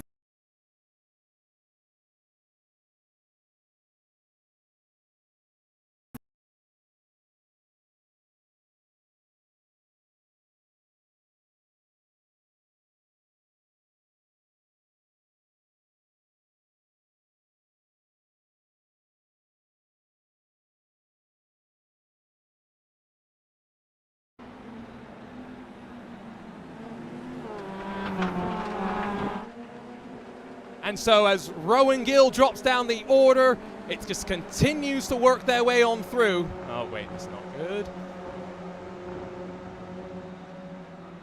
Uh-oh.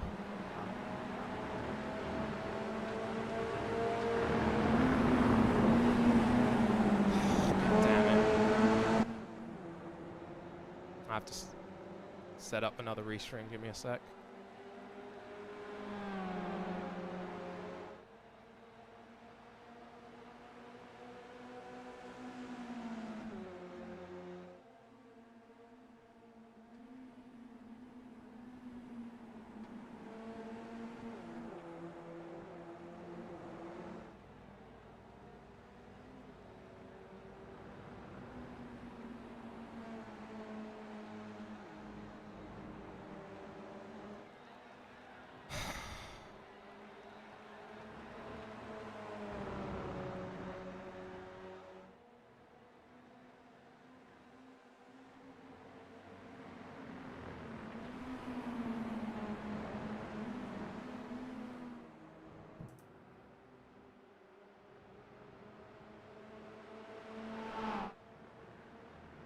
Oh no. Oh no, this is not good.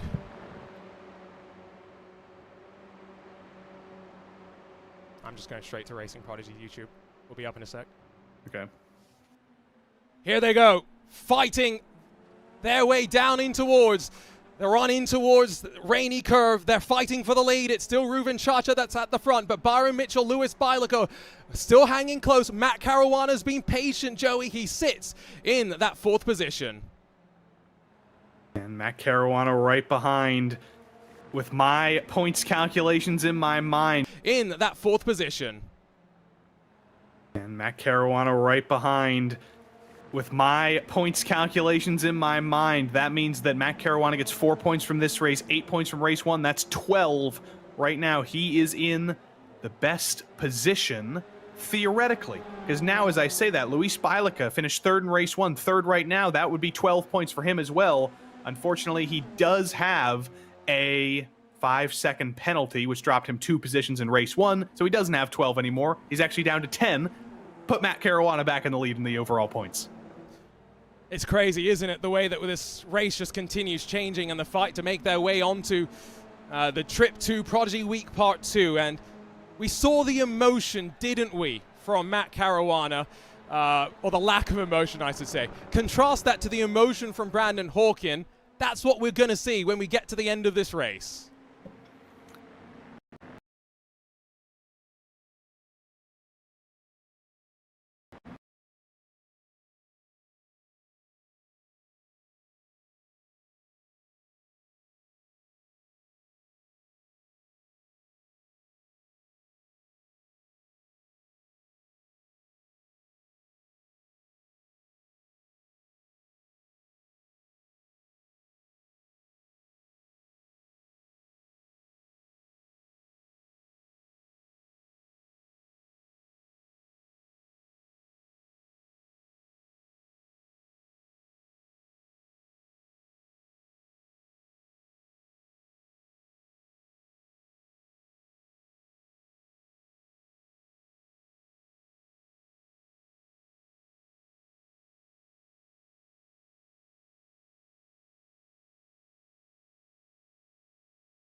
Our sincerest apologies for the technical issues, but we are back here on RaceSpot TV, on the Racing Prodigy YouTube channel, and glad that you are here for the last 11 minutes of our trip to Prodigy Week. It's still Arjuna Kankipati alongside of Joey Tebb, and the internet wanting to not play our friend today, Raven Chacha, Byron Mitchell, 1 and 2, Matt Caruana sitting in third. Think we don't have to do too much math here, Joey, to know how things are playing out. No, we do not. Matt Caruana doing an absolutely perfect job. He's up 5 spots from where he started. And honestly, I don't think we can write him out for this win. Royven Chacha was very fast in final number 1. Byron Mitchell was very fast in final number 2. But neither of these guys have quite had the nuclear-powered pace of Matt Caruana in the last half hour or so. So if they start fighting for P1, if they even slow each other down that littlest bit, you're going to see Caruana make that a 3-way battle. And you might see him say, I don't care about your reverse grid format. I'm going 2 for 2 no matter what. A bit of a statement made as well, right, if you're able to do something like that. And it'll give you confidence. We're only, 36 days away from making our way over to Atlanta. It's going to be a bit of a journey for some of these drivers, Joey, right? They'll make the trip across the world in some cases. For some of them, maybe make the first trip to the U.S. Some of them maybe haven't left their home countries before too much. There's a lot to experience, and that's part of what the judges come Prodigy Week are going to be looking at. Yeah, how do you deal with circumstances that you've never dealt with before in your life? Because that's what racing is all about. Racing is not just driving a car around a track on your own. You're going to deal with circumstances that you've never seen before. Things change every lap. Things change every week. And if you can just prepare yourself for a situation like that, or improving your fitness before you go to Prodigy Week, or getting some kind of studying in, that's going to go a long way to show that you're serious about it, and you are ready to transfer through that E2 real pipeline and move from just being a sim driver to potentially making a career in motorsports. And for some of those other drivers, let's just reiterate, there will be more chances to come in the E2 real pipeline. It's not going to just close as soon as we get to Prodigy Week Part 2, and we have what will end up being 30 drivers who have competed in a Prodigy Week, eligible potentially for the first Prodigy draft. But after that, more Prodigy Racing League esports tournaments to come, and more opportunities for you as well. So that's where make sure you're sticking around on all of the social medias to be part of the conversation. Bielica, though, got a bit of a penalty after actions in the first race. Let's see if he can give us some entertainment to close off the final 8 and a bit minutes, though. Might as well. You got nothing to lose. You might as well give us some entertainment, because I think we know we're going to see Luis again. He was with us in some other sims. He's joined us again on iRacing. We'll see him go for some glory again. And we know he's absolutely fast and capable enough of winning one of these events, but hasn't gone his way so far. He's on the back foot. All he can do is maximize his position, minimize his losses, and give himself confidence for the next event he gets to participate in. That's going to give him some confidence, trying to go for it around the outside in turn 1. Makes contact with Ridley, though, and actually ends up losing a spot. A little bit too aggressive there. This is what Spec MX5 Racing is all about, getting the elbows out, knowing when to fight and when to slot back into line. And again, big shout out to the team at Spec MX5 for their liveries and the carryover that we've had of them. The 48 drivers that we had today competing in across our 2 finals races. Half the field in real Spec MX5 liveries, half in special edition Racing Prodigy Spec MX5 sponsored entries. Raven Charcher at the front of the field is probably going to be thinking what could have been. And the Prodigy Cert Selection Committee, Joe, it's an interesting process, isn't it? Because you get 60 seconds to make your case in a video, interview kind of format. 60 seconds to try and tell the judges why you, over thousands of others, should get this opportunity. And the way you can kind of elevate yourself over the rest of the pack is by making yourself known in these events, I think. If the judges see that Royven Chacha sent in a video, or Byron Mitchell sent in a video, or Luis Bielica sent in a video, they're going to go to the top of the queue over the 900 other people who maybe didn't even race in any of these events and are just going for an outside chance. So it's good to qualify for these actual races. It's the most important thing you can do. And I think Royven might be in with a pretty good shot. All of these guys might be in with a good shot as well. Luis Bielica is going to try and do what he did in turn 1 last time and hopefully make it actually happen with less contact. Switch back to the inside. That was dicey, but he is going to make it happen. And watch from behind, where does Arvello place his car, because Ridley almost bobbled out onto the gravel and onto the curb, but he was able to snatch it back into line. Great fighting. I love these Mazda MX-5s and highly encourage, if you're ever watching an IMSA WeatherTech Sports Car Championship weekend, you're there in person, and they do have the MX-5s out there as well. That's usually the best racing of the entire weekend, and this is kind of why. 14 machine slings it to the inside. Ridley wants to avoid losing yet another spot, as he will be on the outside now up into the very treacherous left hand. This is not a place I like being side by side. We've seen contact before in these LCFs, and this time by, it's backing out, and Ridley holds on. All clean and all good. This is actually the calmest period I think we've had all day, Arjuna. We've had chaos and calamity and drama all day long, and now suddenly we've got 5 minutes to go. Most everybody is separated and stratified sort of where they should be, and I think we can just breathe for a little bit, at least for the moment. It's possible that something kicks off on the final lap, as we've seen in every single one of these races so far. There's always some drama left, but for now, these drivers do get to breathe for the first time today and maybe start the process of calming down after all that's gone on. 1.5 seconds still at the front, though. Raven Chacha just continuing to hit his marks, not putting a foot wrong just yet. There's Byron Mitchell.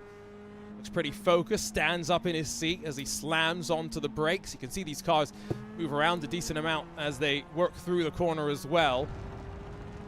It is the type of car, though, where it's very different driving it by yourself, Joey, versus driving it wheel to wheel and in a pack, isn't it? Yeah, it becomes much faster when you're in a pack, because you actually have the effect of a draft, and you just having more fun when you're racing with other cars. That's as simple as it can be. It's a low-power car. It is fun to throw it around a racetrack, but it's that much more fun when you're actually doing wheel-to-wheel battle. And I think Byron Mitchell definitely agrees with me. I think the people of the chat rooting him on agree with me as well. And just because I have respect for all the Byron Mitchell fans in the chat, I'm not going to do my South African accent today. You have a South African accent? You haven't attempted a South African accent, is what you mean to say. Yes, that's the right way. Yes. Ooh, off into South Africa. Off into the gravel goes Kyle Ridley. Not going to lose the spot, though, as Henrik Pettinari and Rowan Gill close up the back of these drivers as well. These are the types of things, though, that I hope that we'll get to do more of in the future of the esports part of the Prodigy Racing League, Joey, because there's hardcore sim racing, which we can have our fun with, but then there's the sort of the unique formats that we can do. I would even suggest, I'm just putting it out there. Can you imagine if we told these drivers 2-part final, race at Laguna Seca first, go side by side through the final corner, then go up the road to Sonoma? I'm just saying it could be wild. Arvalo says, let me get forward to 5th, though. Sonoma Rallycross in the MX-5s. Make it happen. There you go. How about that? Can you actually do that now? Have the Sonoma jumps been updated to the fact that that wheels not on rallycross cars exist, or do you pass through the jumps still? Oh, I actually don't know that. It is a very, very good question, as Carl Ridley has just had a brief internet issue, and, well, you can see that's done with Henrik Pettinari and Rowan Gill, because it made them close up very, very abruptly. Pettinari's covering the inside, and Rowan Gill tries to find a way on through. Yeah, that was weirdly slow. That almost looked like Rowan Gill had a slowdown, or Pettinari had a slowdown rather, and was blocking, trying to make sure he didn't lose it. And Rowan Gill says, "I'm opening the door. I'm forcing the door open rather." And there goes Rowan again, making contact with Pettinari. And Kyle Ridley's probably pretty scared right now on the scene. He's saying, "I want to run away from this. I want no involvement in what you guys are doing." He sweeps around the outside, grabs 2 for 1. Great pass there.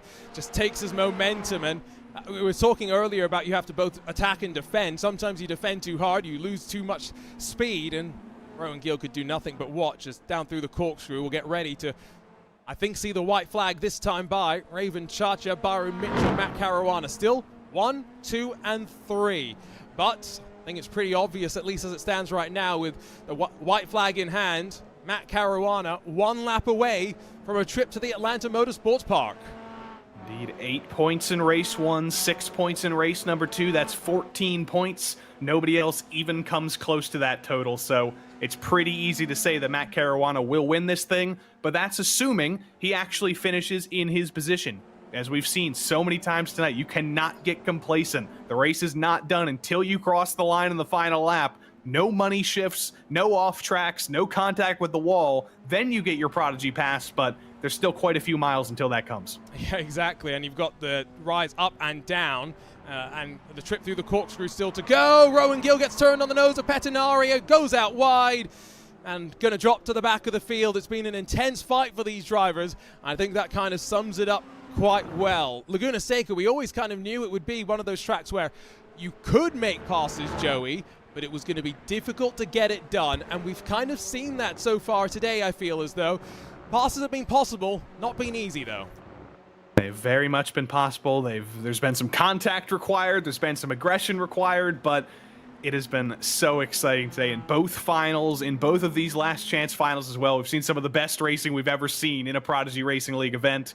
And at the end of it all, there was some bad luck, there was some misfortune. Some drivers who maybe could have won the whole thing are definitely going to be ruining just some small mistakes that totally ruined it for them. But one driver was pretty much mistake-free in this last chance final, and he's going to take the whole thing. And of course, we have had live race control. Let's just remember that. They have had to keep an eye on some of the argy-bargy that we've seen. Raven Chacha will come to the line, and after the disappointment of that first race in the LCF, he'll at least deliver with a victory in the second part. But Matt Caruana's going to the Atlanta Motorsports Park, the winner of the final Prodigy Pass on track in the Prodigy Racing League Mazda Spec MX-5 Golden Ticket Series on iRacing.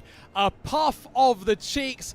I don't think it's quite set in what exactly has just happened. Well, I appreciated him putting his hands back on the wheel, because he put both hands up behind his head coming across the line and then quickly realized, oh wait, I'm going off track. I don't know if I can afford an off track here. And did get it back pointed straight, but very deserving driver. Seen him across multiple sims, across multiple Prodigy Racing League tournaments last season, and now he's finally got his last chance. And there's the hype. He knows it. He's ready. Still waiting for a little bit more potentially, but ultimately, this is what it is all about. He's got a nervous smile on his face right now, and we can confirm Matt Caruana winning the LCF. 15 points officially the winner of the final Prodigy Pass. Oh, don't wreck your Mazda. Come on. A little bonk. It's okay. We'll grab a look at the results. We'll grab a chat with Matt as well, and we'll wrap things up here and look forward to what's to come. 2.1 seconds between Raven Chacha and then Byron Mitchell. Matt Caruana in third position did exactly what he needed to. Stayed out of trouble and grabbed the points. Bielica, Arvalo, Ridley, Pettinari, and Gill. The rest of our 8 drivers in this LCF, both from the fan save as well, of course, from the judge save, but only one wins the Prodigy Pass. Let's bring Matt Caruana back in for a chat. Matt, you've just won a Prodigy Pass. You're going to the Atlanta Motorsports Park. You're going to drive a Radical SR1. How does it feel? Mate, that was the longest race of my life. Yeah, I mean, I don't have any words, to be honest. I'm so grateful for the opportunity. I've done like 3 or 4 of these tournaments now, and I've just never had any luck in them. So it's amazing to finally, like get my chance. But yeah, it's amazing. Let's talk a little bit about what happened at the end of last year. British Formula 4 Esports Championship. I know it was an up and down roller coaster for you. Let's talk about the up, because you were one of the few drivers to take the hunt and the fight to some of the strongest in that championship. What confidence does that give you going into Prodigy Week Part 2, where you're going to be racing and showing your skills, all in the hopes of competing for a professional racing contract? We've seen you can do it in the virtual world. Can you do it in the real world? Yeah, I mean, I've always loved doing that British F4, like you said, for example, a great championship like that. And yeah, it's just great to finally have something, come out of it, like an opportunity like this, where I can showcase, what I've been working on the sim. And yeah, I'm just grateful. I'm so grateful. Matt, congratulations. Go off and celebrate. Enjoy this one, and we'll see you at the Atlanta Motorsports Park in 36 days' time. Thank you, boys. Appreciate it. Matt Caruana winning in the LCF. Ended up not being that close, Joey. 15 points for him, 10 for both Carl Ridley and Matthias Arvalo, which ends up being 5 positions when you think about it like that. Yeah, nobody was going to beat him with how dominant he was in race 1. Even if he was starting from the back, you were going to see him move his way forward and score a ton of points. And yeah, I love this last chance final format. I honestly hope we see it again. I think this was a lot of fun. It added a lot of pressure, and it added one more driver to Prodigy Week, who's going to be joining a whole host of others. You got the 2 Polish drivers, you got the drivers from Street Kart Racing, you got the drivers from Race Room, you got the drivers from today. We've almost got a whole set. Only a couple more left. And they will come courtesy of our Prodigy Search Selection Committee show. So do make sure that you are subscribed to us here on the Racing Prodigy YouTube channel for all of that to come. It's not far away. The days are ticking by. May 13th through the 15th, Prodigy Week Part 2. The drivers get tested mentally, physically, what it is all about being a racing driver. We want to dive into their psyche, and then, of course, all that will come after that. There's the links to follow us on social media. Joey, your closing thoughts, though. It's been a wild Season 1 Part 2, and now the stage is basically set. All we've got to do is lock those final drivers in and get to Atlanta. What are you going to be looking at relative to the first Prodigy Week when we get ready to do this once again? Well, everybody has that 1 year already to learn from. They saw what went on. They saw mistakes that drivers made. They saw what drivers succeeded at, and they can make it that much better themselves with 1 year of information to study on. And those 3 drivers who get those final slots from the Prodigy Search Selection Committee, they might have less time to prepare, but I think they'll still all be hard-pressed to not prepare, assuming they're going to get it. Get a little bit of confidence, prepare, thinking you're going to get it, and then you'll be that much more ready once you do it. And I'm disappointed I'm not going to be able to make it. I'm going to be busy in that second weekend of May, so I can't come to Prodigy Week, but I'll be watching. I'll be keeping track. It's okay. You'll be at the racing capital of the world, so I don't think you'll have too much to really complain about from Speedway Indiana through the month of May. But for now, it is time for us to bid you farewell. Again, this Prodigy Search Selection Committee shows kick off on April 11th here on Racing Prodigy's YouTube channel, 2 p.m. Eastern. Join myself, Max Pappas, and Random Call Sign for that. 3 more Prodigy passes to hand out. For our entire team behind the scenes, though, Race Control, our team at RaceBot bringing these broadcasts to you, and of course our partners and the team at Racing Prodigy. We thank you for being with us along for the journey, and we can't wait to join everybody bright and early from the Atlanta Motorsports Park on Monday morning, May 13th, for all the action in Prodigy Week Part 2. See you there.